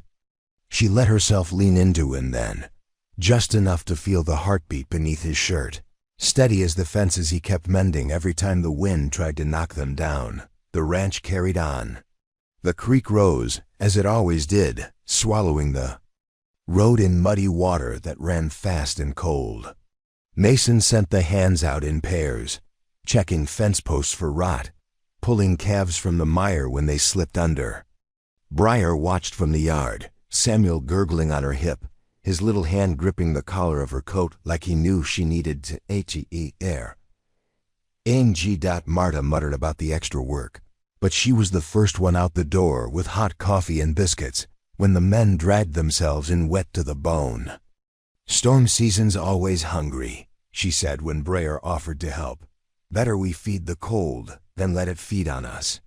At night, Briar lay awake beside the cradle, listening to the house breathe around her. It felt stronger now, like each knew. Board Mason hammered in was another line drawn between what they'd survived and what they refused to let back in. Sometimes she heard Mason's footsteps on the porch outside her window. She didn't get up, didn't call him in. He needed that space, that piece of the dark where he could watch the tree line and remind himself that not every shadow was worth chasing down. One morning, as the creek finally settled back into its banks, Mason found her at the barn. Samuel was curled in a blanket in the feed room while Briar shoveled out the last of the old straw. She didn't hear him until his boots scuffed the floorboards. "Looks good in here," he said. She pushed hair from her eyes with the back of her wrist. "It'll smell better too. Mold's the last thing we need with a baby in the house." Mason leaned on the stall gate, arms folded, hat tipped back. He watched her work in that way that made her feel seen but not judged, a rare thing for a man who could read the truth in a lie without flinching. "You ever think about leaving?" he asked, the words so soft she almost missed them. She paused, shovel buried halfway in the straw. "Why would I?" He looked down at his boots, the way men do when they're weighing the right words. "Because it's still your choice. Paper or no paper, you're not here because you have to be." She leaned the shovel against the stall, crossing to where he stood. For a moment, she let the truth sit there between them, quiet as dust in the morning light. "I stay because I want to." "Oh," she said. "Because this is the first place that feels like more than a stop between what I'm running from and what I'm trying to find." Mason's mouth twitched, that near smile she'd learned to read like a promise. He reached past her, plucked a bit of straw from her hair, flicked it aside like it was nothing at all. "You'll always have a choice here, Briar, long as I'm breathing." She pressed her palm flat to his chest, feeling the steady drum of his heart under calloused skin. Samuel let out a sharp cry behind them, reminding her that the world kept moving no matter how good standing still felt. When she pulled back, Mason caught her hand in his, not hard, just enough to let her know that whatever storms came next, they'd meet them the same way they'd met all the others, shoulder to shoulder. Eyes on the fence line, ready. And for the first time since the snow started to melt, Briar let herself believe that maybe spring could stay this time. Maybe this battered place, with its weathered posts and its quiet man who'd never once lied to her, could hold. Maybe the baby's first cry really had been enough to melt a heart too cold to touch. And maybe, just maybe, it would keep it warm enough to beat for years yet. Mason didn't see her at first that morning. He was too busy wrestling a busted gate hinge back into place before the cattle figured out they could wander free. The spring sun was just cresting the ridgeline, turning the frost on the pasture into a field of glass. His breath misted as he worked, sweat prickling under his collar despite the chill. When he finally looked up, he caught Briar standing by the fence, Samuel strapped snug against her chest. She wasn't watching him exactly. Her eyes were on the hills beyond the pasture, the way the light hit the tree line like it was promising more than it could deliver. He grunted as the hinge finally gave, metal scraping against wood. "Could have stayed inside," he called over. She looked at him then, that small crooked smile she'd begun to show him more and more these days. "Could have," she said. "Didn't want to." She came closer, boots sinking into the soft earth. Samuel squirmed against her, making that tiny huffing sound he'd learned when he was bored. Briar brushed a thumb over his cheek, her eyes drifting to Mason's hands, raw from the cold and work. "You keep fixing the same gates," she said. "Gates keep breaking," he answered. She leaned on the fence, the wood creaking under her weight. "Funny how that works." Mason set the hammer down, rolled his shoulder to work out the ache. He watched her from the corner of his eye, the way she rested her chin on the top rail like a girl half her age. It did something to him he couldn't name, something that made the ache in his shoulder feel small. "You're restless," he said. She didn't deny it, just shrugged one shoulder, careful not to jostle the baby. "Some days it feels like if I stand still too long, the road will come swallow me up." Mason didn't say it won't. He knew better. He knew the road never really stopped chasing you. Instead, he reached over the fence and rested his hand on her arm, warm and solid. "You're here now. That counts for something." She covered his hand with hers, squeezing once before letting go. They spent the rest of the day in the lower pasture, moving the herd uphill before the spring runoff turned the creek into a trap. Briar rode with Samuel strapped tight to her chest, bundled in a blanket Marta had knitted during the long winter nights. Mason rode close, eyes flicking from the cattle to the baby to the sky, reading every sign like a ledger he never stopped balancing. Halfway through, they stopped under the kikwa, cottonwoods to water the horses. Briar slipped down first, boots sinking into soft mud. Samuel fussed, waving a tiny fist at the dapples of light overhead. Mason dismounted next to her, one hand brushing her lower back as she steadied herself. It was so casual, so easy now, but it made her chest ache all the same. "He's getting heavy," Mason said, nodding at Samuel. "Good," Briar said. "Means he's strong." Mason studied the boy, the way he squinted at the sunlight, like he'd never seen anything so bright. "He's going to have your stubbornness." Briar raised an eyebrow. "Mine?" he shrugged. "Runs in the family." She almost laughed then almost. But the sound caught in her throat when she saw the look on his face.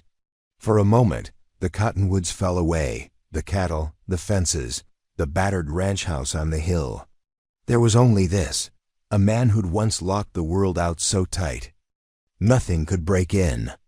And now here he was, letting her in, letting him in, one breath at a time. The rains came hard that night, hammering the roof until the whole house felt like a drum. Briar sat by the hearth, Samuel bundled in her arms. Marta had gone to bed hours ago, muttering about creaky bones and leaks.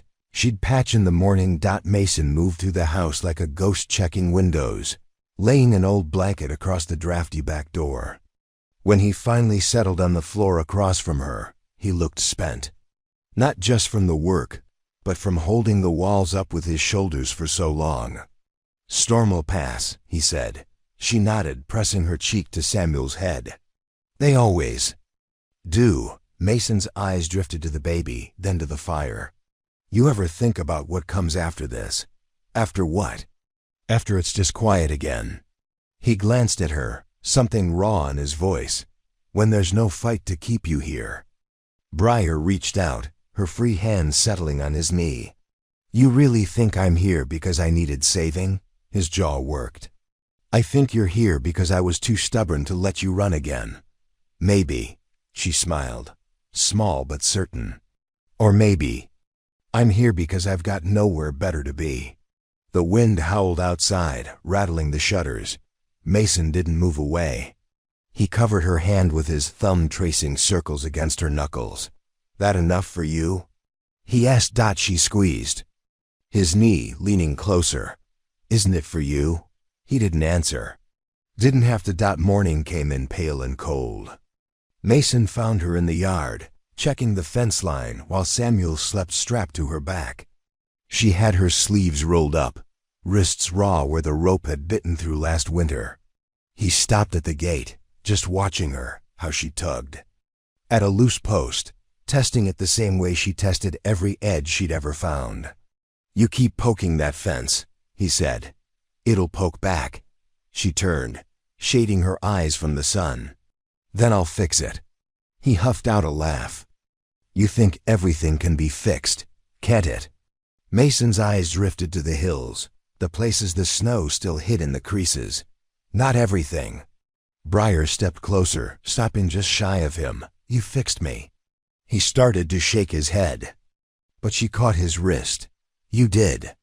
Maybe not all the way, maybe not all at once.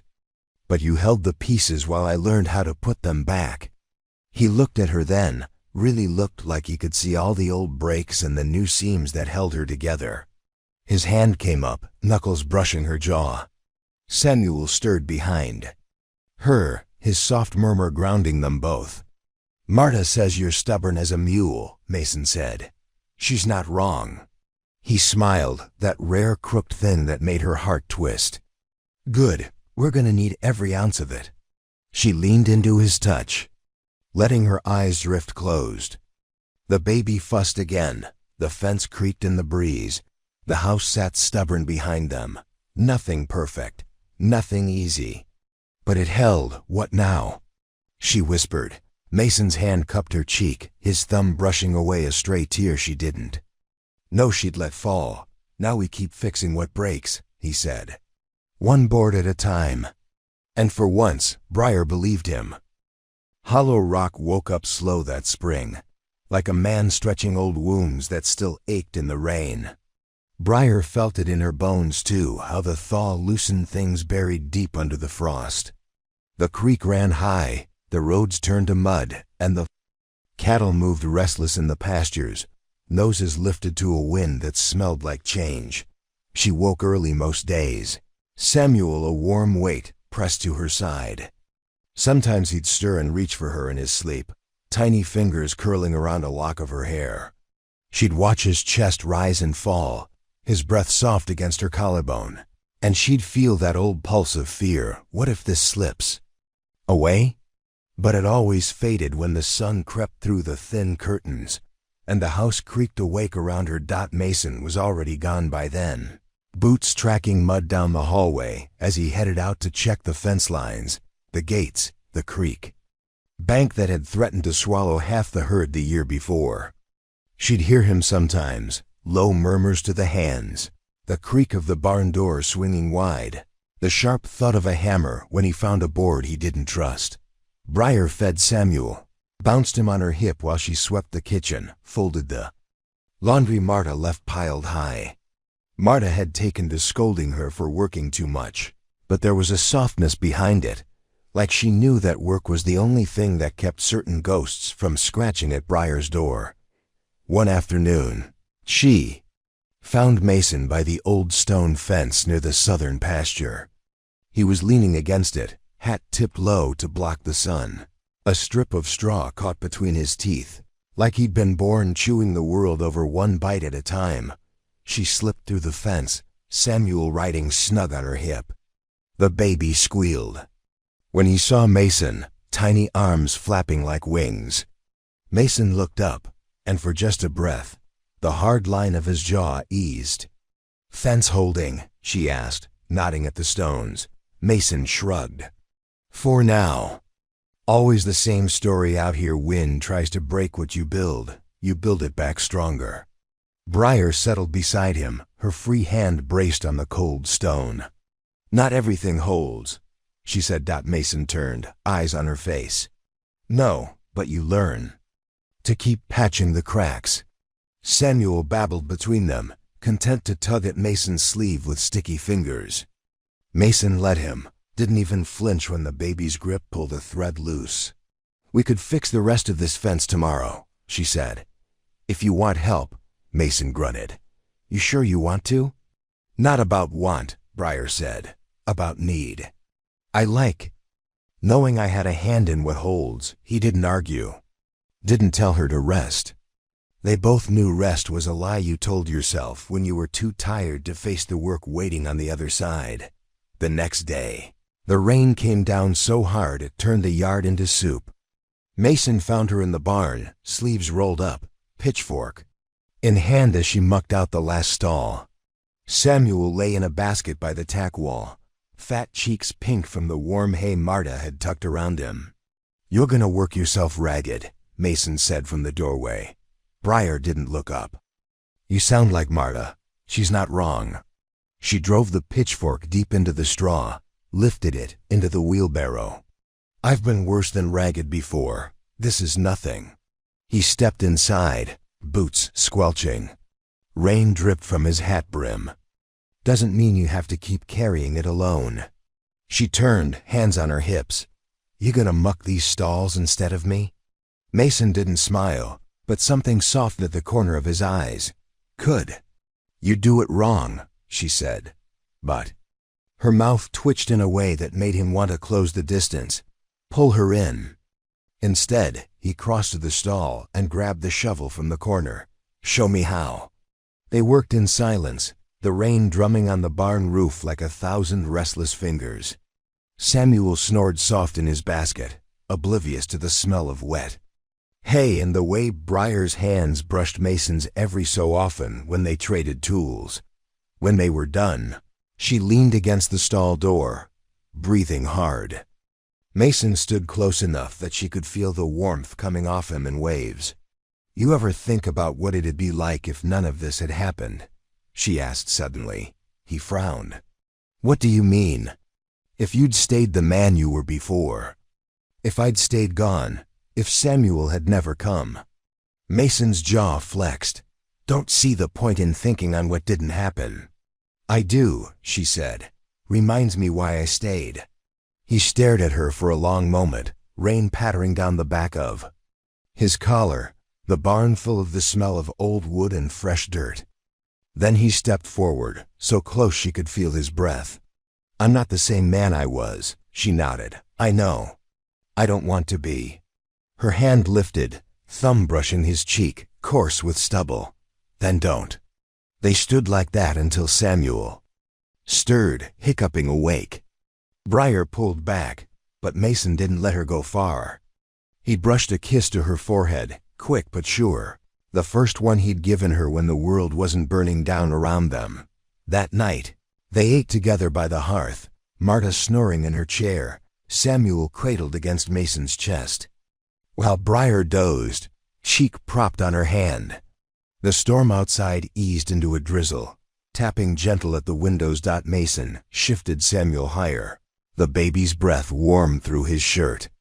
Briar cracked an eye open, a lazy smile pulling at her lips. "You're good with him," she murmured. Mason's eyes flicked to hers, then back to the baby. "He's good for me." Briar sat up, reaching for Samuel, but Mason held on a moment longer.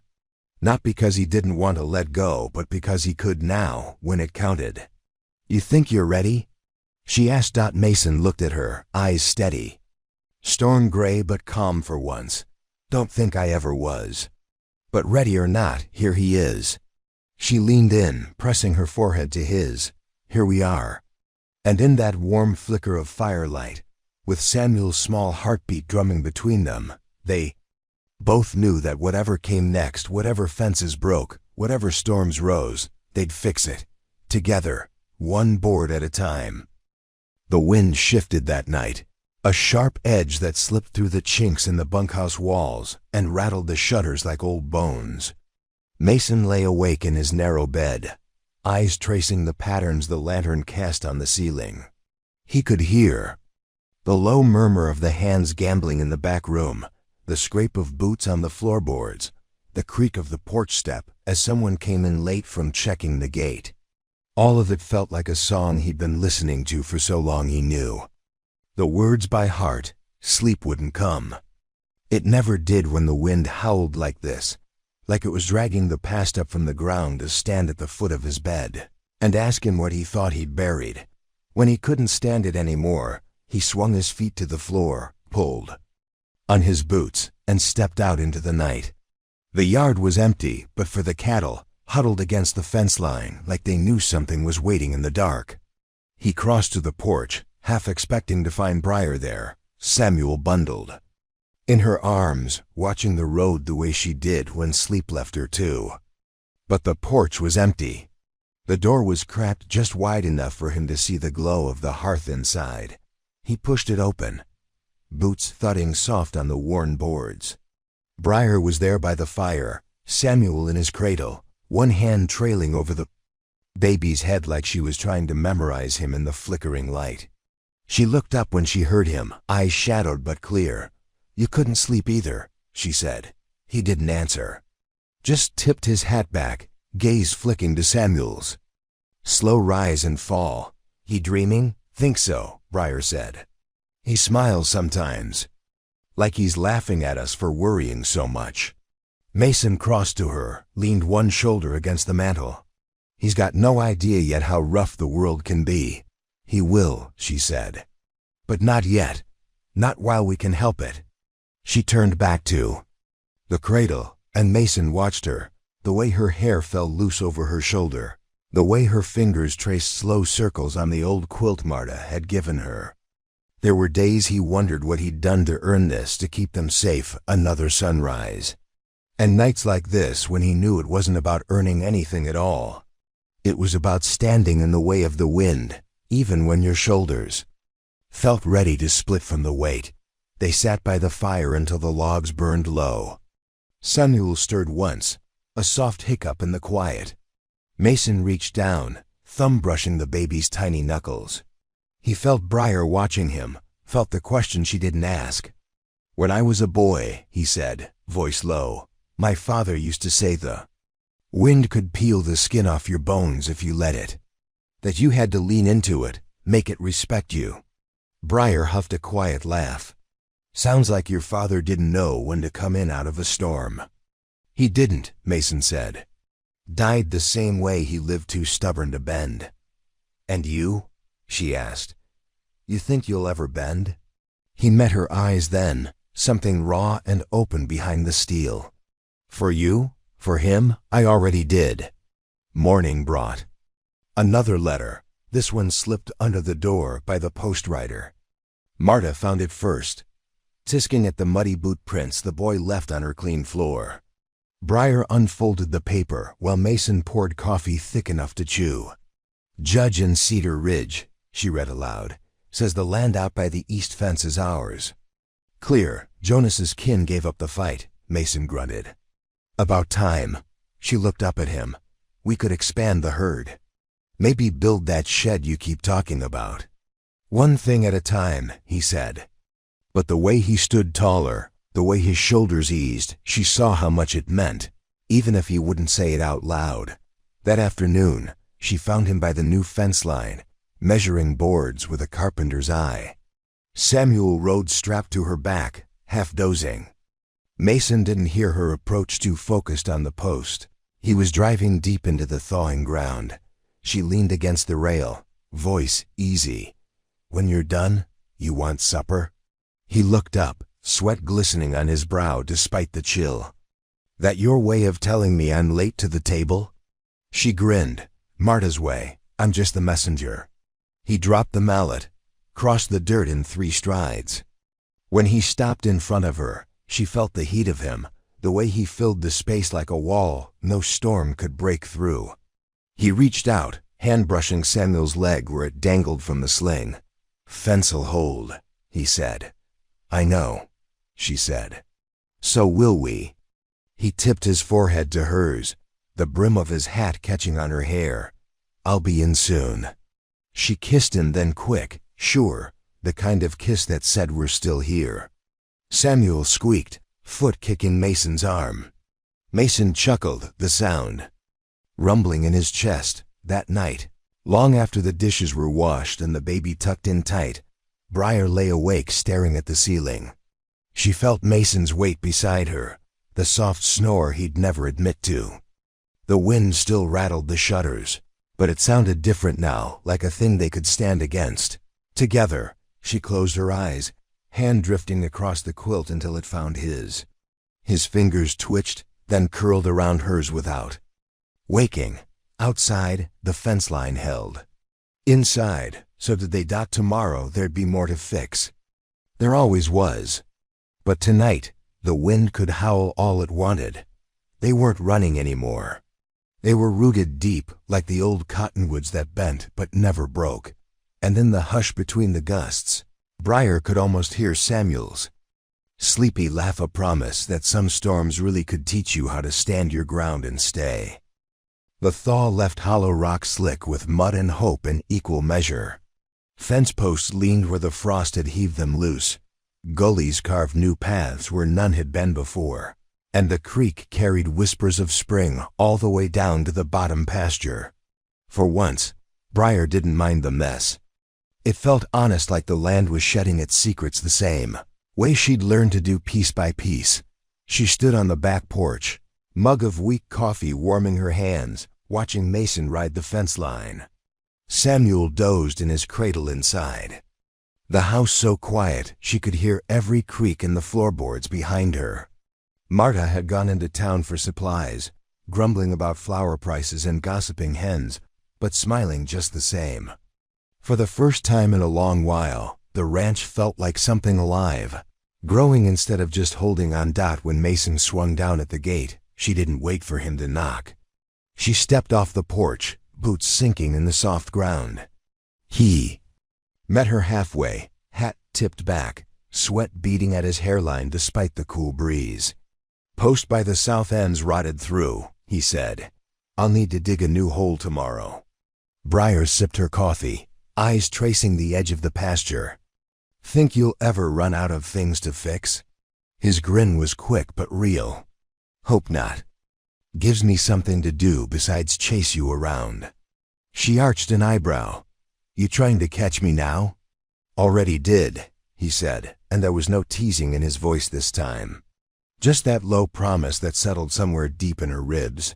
They spent the afternoon clearing brush from the fence line.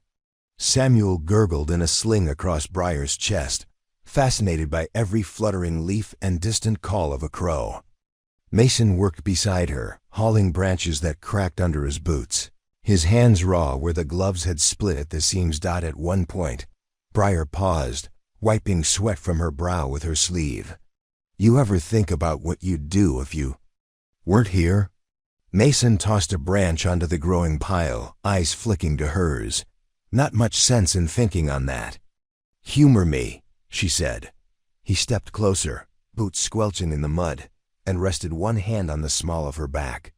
"I'd find someplace like this, find you in it. Doesn't matter where the fence sits so long as you're on this side of it." The words settled over her like a quilt, warm and heavy. She leaned into him, Samuel squeaking at the shift. Mason dropped a kiss to the baby's head, then to hers. The brush pile could wait a moment longer.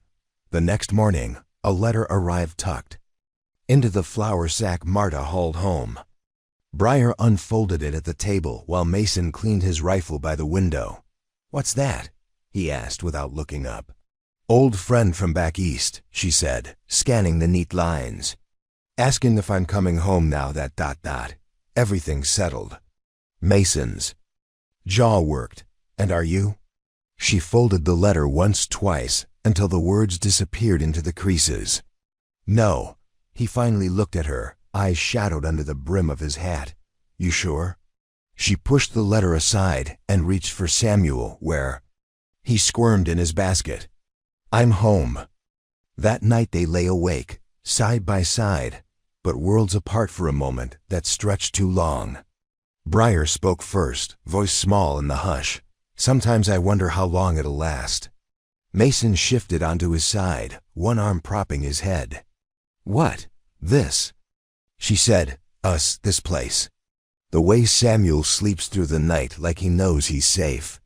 Mason's thumb traced the line of her jaw, calloused skin catching on her softer places. "Long as we fight for it, it'll hold." She wanted to believe him. Wanted it more than she wanted sleep, or peace, or the soft lies people told to make the dark feel smaller. "Promise me," she said. He leaned in, kissed her forehead, then her mouth. Slow and careful, like he was reminding himself it was real. "One post at a time," he whispered. "That's how you keep the fence standing." When the storms came again, they hit hard late spring squalls that turned the yard to a river and washed the road clean to the bone. Mason rode out to the back pasture to check the herd, leaving Briar at the window with Samuel on her hip, watching for his shape through the sheeting rain. He came back drenched to the skin, boots caked in mud, eyes sharp but weary. Briar met him on the porch, pulling his coat from his shoulders before he could speak. "All right?" she asked. He nodded, rain dripping from his hair. "Couple calves need moving uphill. I'll take the boys out again after we eat." "You'll do no such thing until you're dry," she snapped, but her hands were gentle, working his. Shirt free, pushing him inside to the hearth. Mason caught her wrist, tugged her close. "This ranch don't run without you." She huffed, brushing his wet hair from his forehead. "Don't you dare die on me, Mason Reed. Not when you finally learned how to stay." He grinned, weary but sure, not planning on it. That night, with the rain still drumming the roof, Samuel fussed in his cradle, too restless to settle. Briar lifted him, rocking him slow while Mason sat nearby, mending a tear in his old coat. "Think he'll remember this?" she asked over Samuel's soft cries. "He'll remember you," Mason said without looking up. "He'll remember what it means to stand your ground." She felt the baby's heartbeat fluttering against hers, fast and strong. Outside, the wind howled against the window. She pressed a kiss to Samuel's head, then looked at Mason, bent over his needle and thread. Eyes narrowed in the firelight. "One post at a time," she thought. "That's how you hold." And for once, The storm sounded less like an ending and more like a promise that they'd weather it together. Morning broke soft and gray, the sky still heavy with the tail end of the storm that had rattled the windows all night. Mason was up before first light, Boots whispering over the floorboards so as not to wake Samuel where he lay warm in the crook of Briar's arm. He stood at the foot of the bed for a moment, watching them breathe in tandem. It did something to his chest. That sight filled it and made it ache all at once. Outside, the yard was half river, half mud. He slung his coat over his shoulders, tugged his hat low, and stepped into the squelch and hush of a world not yet awake. The fences had held through worse. He told himself that as he rounded the barn, eyes tracing each post, each wire, each place the wind might have found a weakness to pry apart. By the time the sun found its way through the low clouds, he'd walked the perimeter twice, boots caked in sodden clay. He found a post that had cracked at the base, probably where the frost and thaw had fought over it all winter. He braced it with a spare board, nailed it tight, the hammer's thud echoing over the empty field. He felt good with a tool in his hand, felt like a man who knew the shape of his duty and could hold it steady. Back at the house, Briar stirred to the smell of coffee and the creak of Marta's boots on the kitchen floor. She eased out of bed, careful not to wake Samuel, who was dreaming deep, one tiny hand fisted in her pillow. When she came to the doorway, Marta barely glanced up from the pan of biscuits she was sliding into the oven. "You look like you've been fighting a bear all night," Marta said. Briar tucked a strand of hair behind her ear, voice husky from sleep. "More like wrestling a baby who thinks his mama's ribs make a good mattress." Marta just snorted, pouring her a cup of coffee. "That's how you know you're doing it right. Little ones don't sleep easy unless they know you're close." Briar took the cup, wrapping her hands around the warmth. "Mason out already?" "He is. Walked the whole north fence before I even got the stove lit. Man acts like the whole world's waiting to break on him if he blinks." Briar sipped slow, the bitter taste grounding her. "Maybe it is." Marta's eyes softened. "Then it's a good thing he's got you to blink for him now and then." When Mason finally came in, he brought half the field with him, mud up to his shins, a smear across his cheek where he'd wiped sweat with a dirty glove. He paused just inside the door, hat dripping, boots leaving a trail Marta would scold about later. Briar was there waiting. She tugged the gloves from his hands, fingers lingering on the calluses and half-healed cuts. "Fence. Holding," he said, "for now." She brushed the smear from his cheek with her thumb. "Good. We'll keep it that way."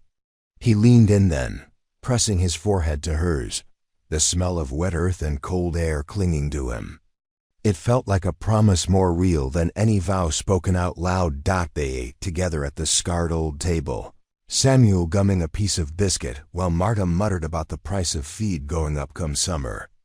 Mason listened, nodding where he should, but his eyes kept drifting to Briar and the boy. He liked how they fit here, how they made the rough edges of the place feel softer somehow. After breakfast, Briar pulled her coat tight around her shoulders. Samuel bundled against her chest. "Come walk with me," she said to Mason. He grunted. "Still got the west post to check." "It'll keep," she said. "This won't." So he went. They stepped out into the gray hush, boots sinking into the wet earth. Samuel dozed, breath puffing soft against Briar's collarbone. They said nothing for a while, listening to the creak of the fence in the wind, the low murmur of cattle in the near pasture. "You ever wonder what we'd do if this place fell apart?"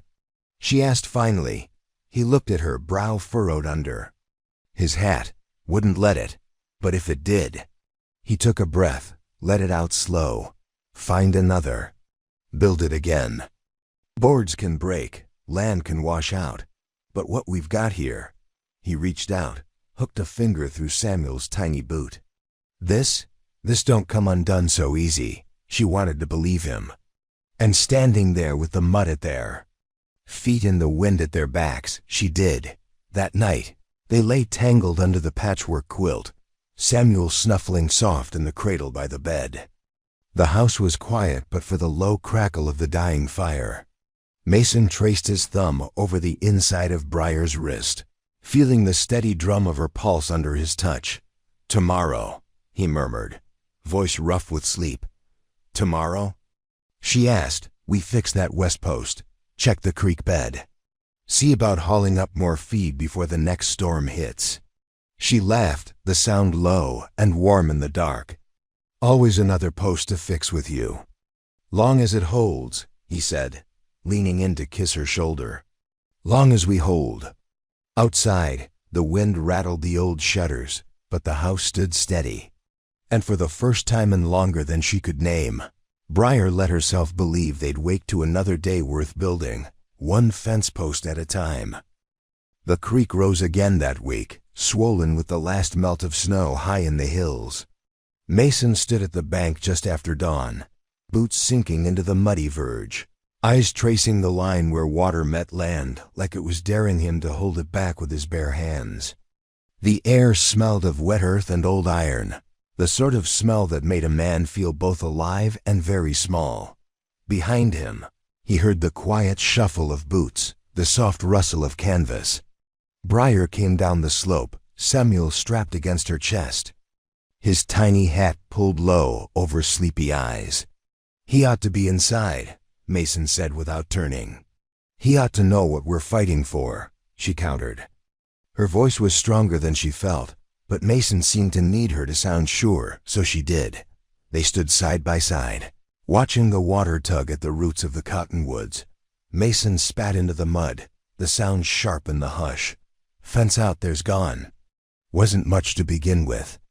Briar shifted her weight, Samuel's hand curling into her collar. "We'll build it again." He didn't answer.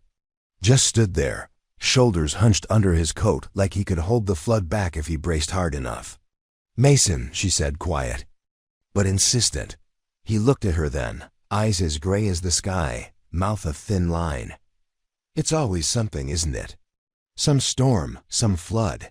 You'd rather it all came easy?" His laugh was dry as dust. "Don't know that I'd trust easy." She slipped her hand into his, mud sucking at her boots. "Good. Easy don't hold up near as long." They spent the day hauling what they could up from the lower pasture tools, feed. The few calves that had sense enough not to bolt when the water licked at their hooves. The hands worked quiet, glancing often at the sky as if the clouds might spit out something worse before dusk. Marta kept the hearth burning back at the house, stew bubbling in the iron pot, biscuits wrapped in a cloth on the table for whenever. Mason or Briar dragged themselves through the door, soaked and shivering. She didn't scold, just fed them and pressed hot mugs into their cracked hands. "You watch that boy," she said once, wagging her spoon at Mason when he slumped in a chair too close to sleep. "You let yourself drown out there, you'll leave. Her to hold up these walls alone." Mason just nodded, too tired to argue. He felt the words like a brand pressed to skin, painful, necessary. By nightfall, the water had settled. It left behind a new scar on the land, a line of debris tangled. In the fence they'd already patched twice since winter. Mason stood on the porch, lamp swinging in the wind, eyes pinned to the shadows where the pasture dipped to meet the creek. Briar joined him, Samuel heavy on her shoulder, breathing soft against her neck. She didn't speak at first, just slipped. Her arm through his, her free hand resting over his heart. "We'll fix it," she said finally. Mason let out a slow breath. "It's all we ever do. Then we're good at it." He turned, pressed his lips to her temple. "Don't know what I'd do if you ever walked away." She lifted her chin, eyes catching the lamp glow. "Don't know what I'd do if you let me." In the weeks that followed, they worked that creek line like it was holy ground. Mason and the hands dug fresh posts, sank them deep enough to stand when the next thaw came. Briar hauled wire, Samuel strapped snug to her back, eyes wide at the chatter of men and the clang of hammers. Some nights, after the baby slept, they'd sit on the porch steps, boots side by side, shoulders pressed close. The dark felt less like a threat then, and more like a blanket they could pull around themselves. "You remember the first time you saw this place?" Mason asked one night, voice low so as not to wake Samuel inside. Briar laughed, the sound short, but warm. "Yeah, I thought you'd kill me for trespassing." "I thought I might too," he said, lips twitching at the corner. She leaned her head against his arm. "Funny how that turned out." He rested his chin on her hair. "Wasn't funny then." "No," she agreed. But it was right. Spring kept pushing at the edges of the land buds on the cottonwoods, green shoots poking through the churned mud. Samuel grew fat on his mother's milk, eyes bright as the sky Mason watched so close. He'd reach for his father now, hands greedy and sure, and Mason would let him, lifting him high enough to touch the rafters. "He'll remember this," Briar said once, watching them by the hearth. Mason looked at her over Samuel's fuzzy head. "He'll remember you." "Us," she corrected, crossing the room to press her palm to his chest. "He'll remember us." Mason caught her hand, pressed it flat over his heartbeat. "Long as we keep building it."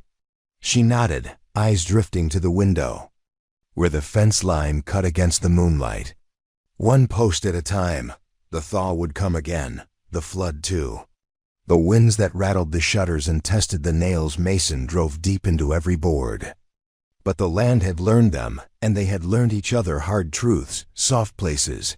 Every crack worth mending. Tomorrow, there'd be more wire to string, more brush to clear, another night to weather. And Mason knew, deep in the marrow, that had once been cold as stone, that he'd stand that line as long as she did. Because some things you fight for storm after storm. Because some fences hold. Because some people stay. They woke to the sound of wind scouring the eaves again, a dry whisper that rattled the loose boards in the barn and reminded Mason of every fence he'd ever had to brace twice to keep it standing. He rolled out of bed slow, careful not to wake. Briar, where she slept, curled around Samuel. The baby's breath rose and fell steady as a promise. Mason paused long enough to lay a rough palm over his son's back, feeling the warmth there, the life. That was enough to get him moving. By the time he made it to the yard, the sun was just bleeding over the ridge, painting the world in a pale wash that didn't quite chase off the cold. He tugged his coat tighter, boots sinking into the churned earth by the corral. The cattle were restless, hooves clattering against the rails, heads swinging to the fence line like they knew it was a poor match for their hunger. If they ever decided to test it. Marta was already up to standing at the porch rail, shawl tight around her shoulders. She didn't say anything when Mason tipped his hat, just nodded like they shared an unspoken truth. There'd always be something to fix before breakfast. Briar found him an hour later, shoulders braced against a gate that wouldn't settle right. On its hinge, she had Samuel strapped to her chest, the baby's eyes half-lidded, the tip of his fist shoved in his mouth like it might keep all the noise out. "You didn't come in for coffee," she said. He grunted. "Gate's got more gap than it should. Been watching it sag all winter. Knew it'd bite me sooner or later." She leaned against the fence post, watching him wrestle the hinge into place. "Want help?" He shot her a look, half a smile, half a warning. "You'll spook the herd swinging a hammer with that boy on your hip." Briar rolled her eyes but didn't press it. "Marta says the north pasture's firming up. Calves could stand the graze up there by week's end." Mason nodded, still focused on the stubborn gate. "Wouldn't hurt to keep them out of the mud down here, less chance of foot rot." "Always thinking," she teased, but her voice softened at the edges. "You ever think about anything but fences and calves?" His hands stilled, wrench halfway to the bolt. He glanced up, eyes sharp and warm all at once. "Every time I look at you." By mid-afternoon, the wind had died down but left behind a sky thick with the promise of rain. Mason called the hands up to the porch, boots leaving muddy prints across the boards. They gathered round while he talked through what needed doing next. Patches to the west fence, a couple of sick heifers to check, Briar hovered near the door, Samuel now wide awake and staring, as if the sound of his father's voice was better than any lullaby. "You don't have to stand out here," Mason said when the others drifted back toward the barn. "Where else would I be?" She shot back, lifting Samuel so he could rest his head on her shoulder. "Someone's got to keep you honest." Mason stepped close, the porch boards creaking under his weight. He lifted his hand, rough thumb brushing the baby's cheek. "You're good at that." She shrugged, but there was a smile hiding in the corner of her mouth. "Doesn't mean you always listen." "Doesn't mean I don't hear you," he corrected. The rain came in just after dusk, steady, unhurried, like it knew exactly how long it wanted to stay. They ate supper crowded around the hearth, Marta fussing over a pot of stew that smelled of garlic and good soil. Samuel squealed when Mason lifted him high, giggling until the baby hiccuped. And even Marta cracked a smile at that. Later, when Samuel was tucked safe in his cradle, Briar found Mason on the back steps, hat pulled low against the drizzle, his eyes fixed on the fence line where the yard light cast long shadows through the mist. "Fence'll hold," she said, pressing her palm between his shoulder blades. He made a sound low in his throat. "One storm at a time." She sat down beside him, shoulder to shoulder. The damp crept through her coat, but she didn't mind. "This place has survived worse than rain." He didn't look at her, but his hand found hers in the dark. "So have we." When she woke the next morning, she found him in Samuel's room. One hand braced on the edge of the cradle, thumb tracing the boy's tiny knuckles. He didn't hear her at first, or maybe he did and chose not to turn. She watched the muscles in his shoulders shift under his shirt, the way his jaw tightened and eased as if he were biting off words before they could break the hush. "Mason?"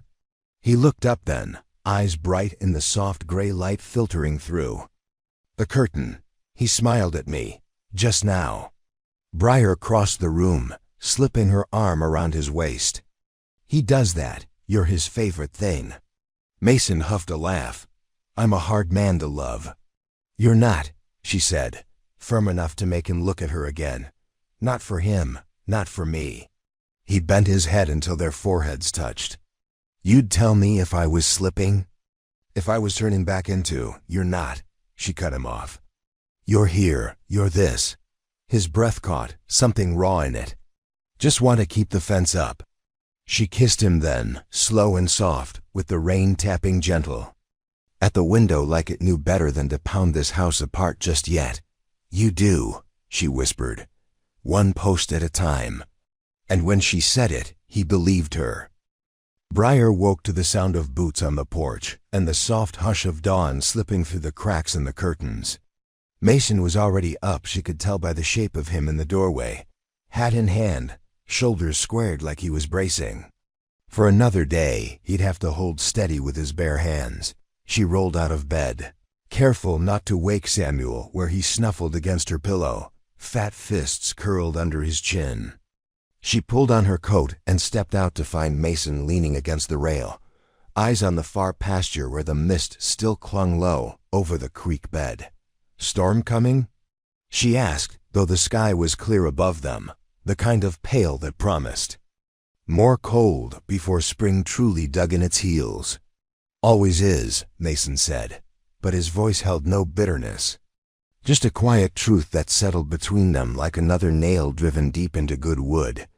She touched his arm, felt the tension there, the way he held it all so close. "Coffee's hot. Come inside."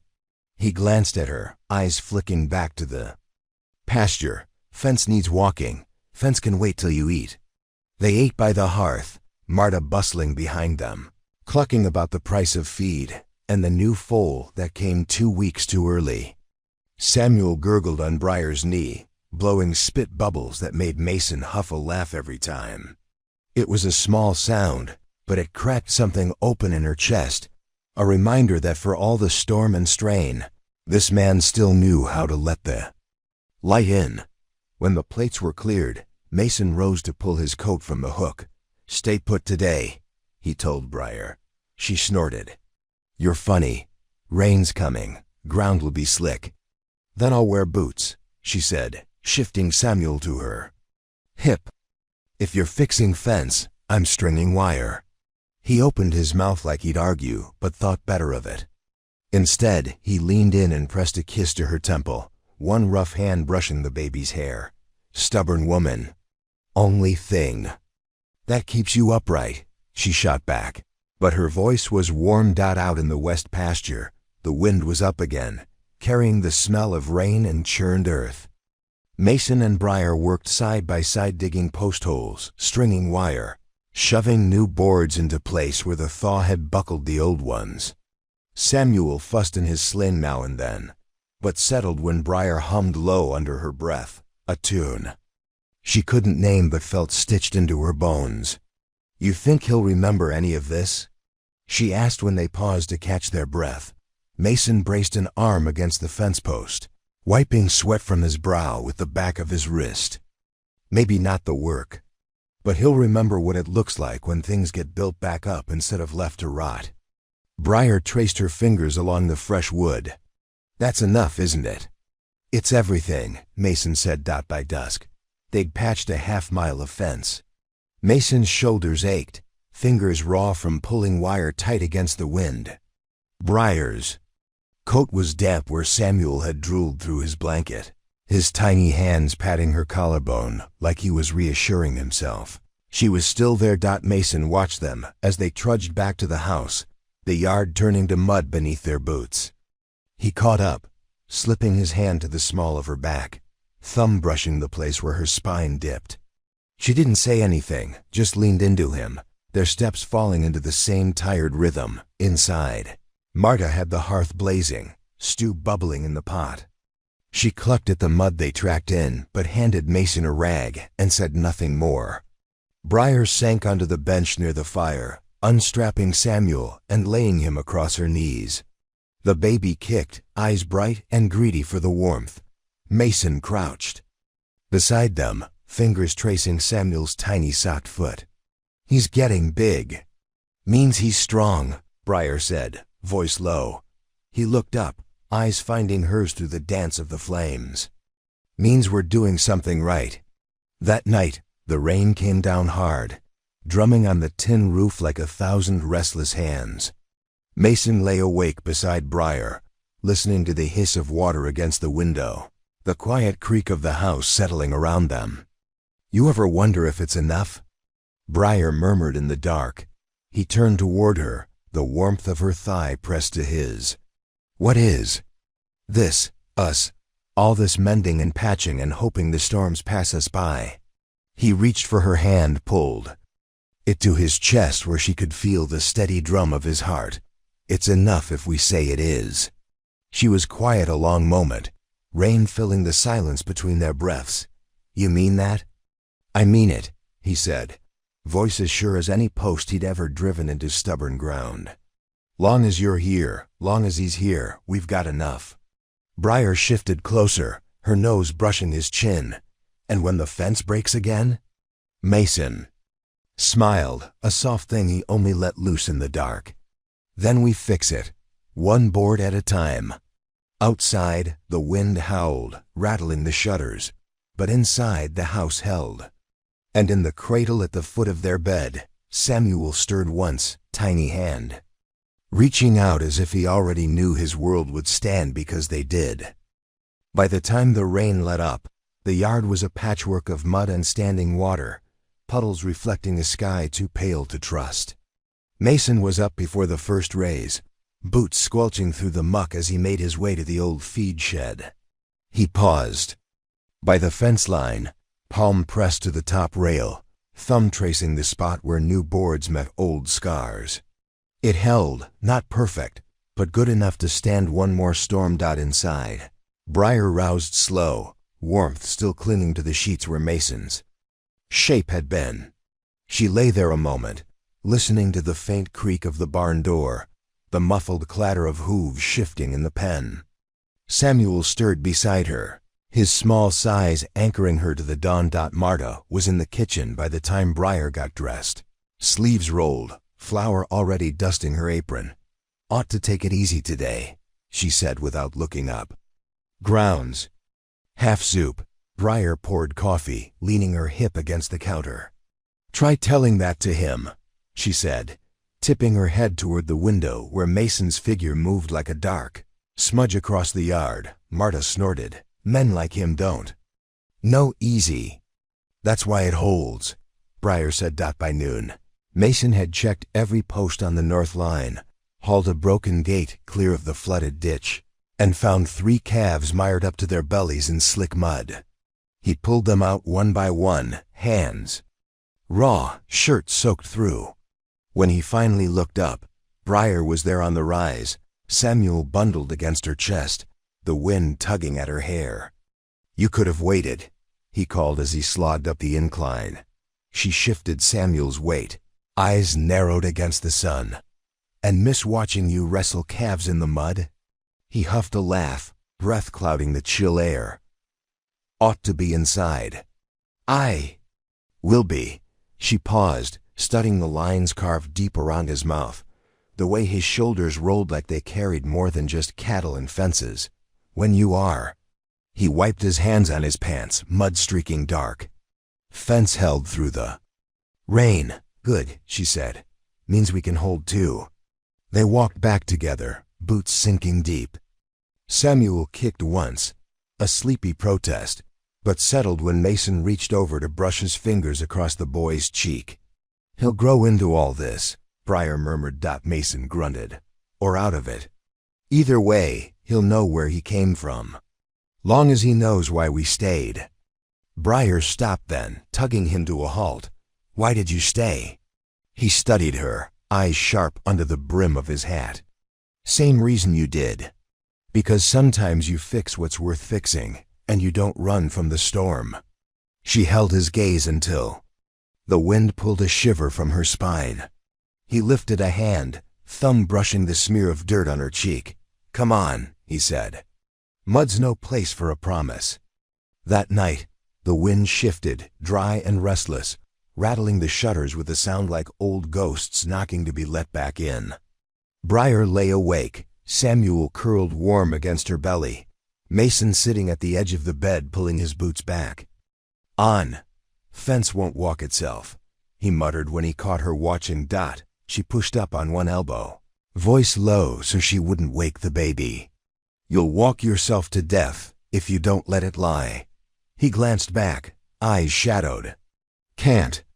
Lie if I want it to hold, then let me go with you. He opened his mouth to protest, but her look cut him off. A moment later, they were out in the yard, boots crunching the brittle crust where the frost had come back with the night. They checked each post by lantern light, the world wrapped in hush and dark. Briar held the light steady, Samuel strapped to her chest under Mason's old duster. Every creak, every groan of wire drawn too tight in the cold made her chest tighten, but Mason's hand brushed hers when they paused at the corner gate, and she felt at ease. You trust it? She asked when they finished. He leaned his weight on the last post, testing it. I trust you more. Morning broke clear. The yard glittered with frost, every fence rail rimmed in silver. Briar watched Mason pour feed for the herd, the breath of the cattle rising in soft white clouds against the pale dawn. She thought of all the nights spent wondering if the wind would take it all, him, her, the baby. And how many times they'd come back stronger for having held the line. When he came in, boots stomping thawed mud from the stoop, she met him with coffee and the press of her lips to his jaw. One more storm coming, he said. She smiled against his skin, and one more after that. He rested his forehead against hers, breath warm, promise soft but solid. Long as we stand.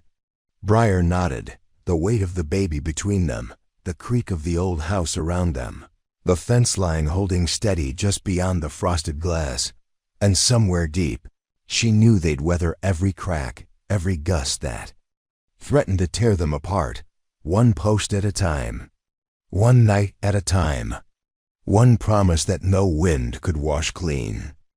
The days stretched long once the frost let go for good, leaving the yard pocked with patches of stubborn mud that clung to boots and hemlines.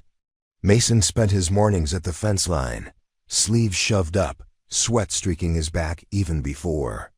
The sun rose high enough to chase the chill out of the creek bottom. Every nail he drove, every wire he pulled tight, sounded like a heartbeat steadying against old ghosts. Briar watched him from the porch sometimes. Samuel balanced on her hip, his small hands grasping at the collar of her shirt. The boy cooed. When he spotted his father across the field, dark figure bent over a post like he might wrestle the whole world into place if he just leaned hard enough. One morning, she crossed the yard to meet him, boots leaving prints that filled slow with water. Mason straightened when he heard her approach, eyes narrowing at the sight of Samuel bundled close against her. Should have stayed inside, he grumbled, tugging his glove tighter. Wind's sharp enough to cut bone. Your bones, maybe, Briar said.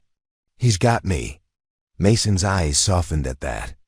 He reached for Samuel's tiny hand, pressing his thumb against the warm curve of the boy's palm. He'll need more than you one day. Briar tilted her chin. That's why you're here. By mid-afternoon, clouds rolled in low and heavy. The cattle bunched together in the pasture, uneasy in that way they got when weather turned. Mason called the hands in, voices muffled by the wind that chased them up the rise toward the barn. Inside, the smell of damp hay and sweat clung to the rafters. Briar stood by the tack wall, stripping her gloves while Samuel gurgled from the basket at her feet. Storm coming? She asked as Mason hung his hat, water dripping from the brim. Always, he said. Best we're ready for it. She didn't flinch at the fatal note in his voice. She'd heard it before. That edge that said some men waited for trouble, like it was an old friend that showed up uninvited. She stepped to him, palms flat on his chest, feeling the thud of his heart under. Soaked flannel. You can't stand out there and fight the sky, she said. He snorted, the corner of his mouth twitching up. Watch me. That night, the wind roared down off the ridge, rattling the shutters like old bones. Samuel fussed against Briar's collarbone, fighting sleep with that stubborn will she already saw so much of Mason in. Mason stood by the window, one hand braced. On the frame, eyes pinned to the dark shapes of the fence line where the lanterns flickered like ghost lights in the gale. You keep staring like that, you'll think it apart yourself, Briar murmured. She rocked Samuel, breath warm against his tiny ear. I know where the weak spots are, Mason said. If the posts go, they'll go there. She crossed the room, laying her free hand over his knuckles on the window frame. Then you fix them tomorrow. He turned, eyes searching hers. What if tomorrow's too late? She leaned in, pressing her forehead to his. Then we fix what's left, same as always. When the dawn came, it brought more rain. Mason pulled on boots still slick from the night before, shoulders tense under the weight of another day that would start with bracing sagging boards and end with worry gnawing at his spine. Out at the fence, he found two rails cracked under the weight of wind-driven branches. He sank a post deep into the cold mud, driving it until the vibration rattled up his arm and settled in his teeth. Every strike echoed that promise he'd made to her, over and over, one post at a time. Briar came. Down with Marta's old coat slung over her shoulders, Samuel asleep against her heart. She leaned into the fence beside him, not saying a word until his hammer fell quiet. It held, she said. Mason looked at her, sweat stinging his eyes. Not all of it. Enough of it, she corrected, voice soft but sure. Enough for today. He closed his eyes, forehead dropping to the top rail. And tomorrow? She shifted Samuel higher, the baby's warmth pressed between them. Tomorrow we mend what breaks. He drew in a breath that tasted like mud and rain and the smoke of the hearth waiting for them up the hill. He turned, pressing a muddy palm to her cheek, rough thumb brushing the line of her jaw. You keep me honest, he said. She smiled, weary and warm all at once. Someone has to. That evening, the house felt smaller with the wind shut out. Mason sat by the hearth, Samuel curled up on his chest, one tiny hand fisted in the worn fabric of his shirt. Briar watched them, her mending forgotten in her lap. "He looks like you when he sleeps," she whispered. Mason's eyes flicked up, tired but bright. "God help him. He's got more of you in him than you think, the good parts." Mason's mouth twitched, but the lines at the corners of his eyes eased a fraction. "Maybe he'll be smarter than me, or stubborn enough to stand when it counts." They didn't speak again, not for a long while. The fire popped, rain whispered against the windows, and the fence out there in the dark stood like a line drawn in the dirt that said, "This far and no further." In that hush, Briar felt the truth of it settle deep in her bones. The storms would come. The boards would split, the wire would snap, and they would be there hammer in hand, shoulders braced against the wind, one post at a time. Spring cracked open the land like an egg wet and raw, full of promise and danger all at once. The last of the frost melted into the creek, carrying winter's secrets downstream where the cottonwoods waited, their roots half drowned but holding. On just the same dot, Mason stood at the fence line at dawn, hammer in hand, eyes tracing every stretch of wire like a man reading his own scars. He felt the ache in his shoulders from too many nights spent bent over a stubborn post, the cut on his palm from a nail that wouldn't settle right. But when he looked back at the house, saw the curl of smoke from the chimney, the shape of Briar moving behind the window, Samuel's wail faint through the glass, he knew he'd do it all over again. Briar came to him before the sun topped the ridge, boots slipping in the soft mud, Samuel bundled against her chest. She watched Mason drive the last nail, the thunk of the hammer ringing out over the field like a heartbeat. He glanced up when he felt her there, sweat already gathering at his temples despite the chill. "Too early for you to be out here," he said. "Too late for you to be out here alone," she shot back. She shifted Samuel higher, the baby grumbling at the brightening sky. Mason dropped the hammer into the dirt, bracing his hands on the top rail. "Fence'll hold another season." "So will we," Briar said. She stepped close enough that their shoulders touched, the boy between them like a warm promise. "If you believe it." He turned, looking at her like she was the only true thing he'd ever known. "I do." They spent the afternoon moving the herd to the new pasture, boots sinking deep in ground still half frozen where the sun hadn't yet reached. The hands worked slow but steady, eyes flicking to the sky where clouds built and drifted east. Mason rode the fence line twice, calling out where the wire sagged, where the gate caught at the post. Briar watched him from the rise, Samuel perched on her hip, his small eyes squinting at the wide, wild world. When the last steer was through the gate, Mason swung down, boots hitting the churned earth with a slap. He found Briar waiting by the fence, her free hand tracing the new boards like she was reading their future in the grain. "When you gonna let this land breathe?" she asked when he stopped beside her. He wiped a smear of mud from his jaw. "When it lets me," she snorted, leaning into him. "You ever think maybe it's already doing just fine?" He slipped his arm around her waist, palm pressed flat over Samuel's back. "I think it needs watching, same as us." That night, they sat on the porch steps, the yard quiet but for the creak of the windmill and the low murmur of cattle settling in the dark. Samuel fussed against Briar's chest, fists batting at her shirt. Mason watched them in the half-light, thumb tracing slow circles on her knee. "When he's older," Briar said, breaking the hush, "you gonna tell him about all this?" "Ain't much to tell," Mason said. "Just fence posts and storms." She smiled, soft but certain. "He'll see more than that. He'll see how you stayed, how you never let it break you." Mason let that settle between them, the truth of it heavier than any storm. "What'll he see when he looks at you?" Briar kissed Samuel's head, her lips lingering on the fine dark hair.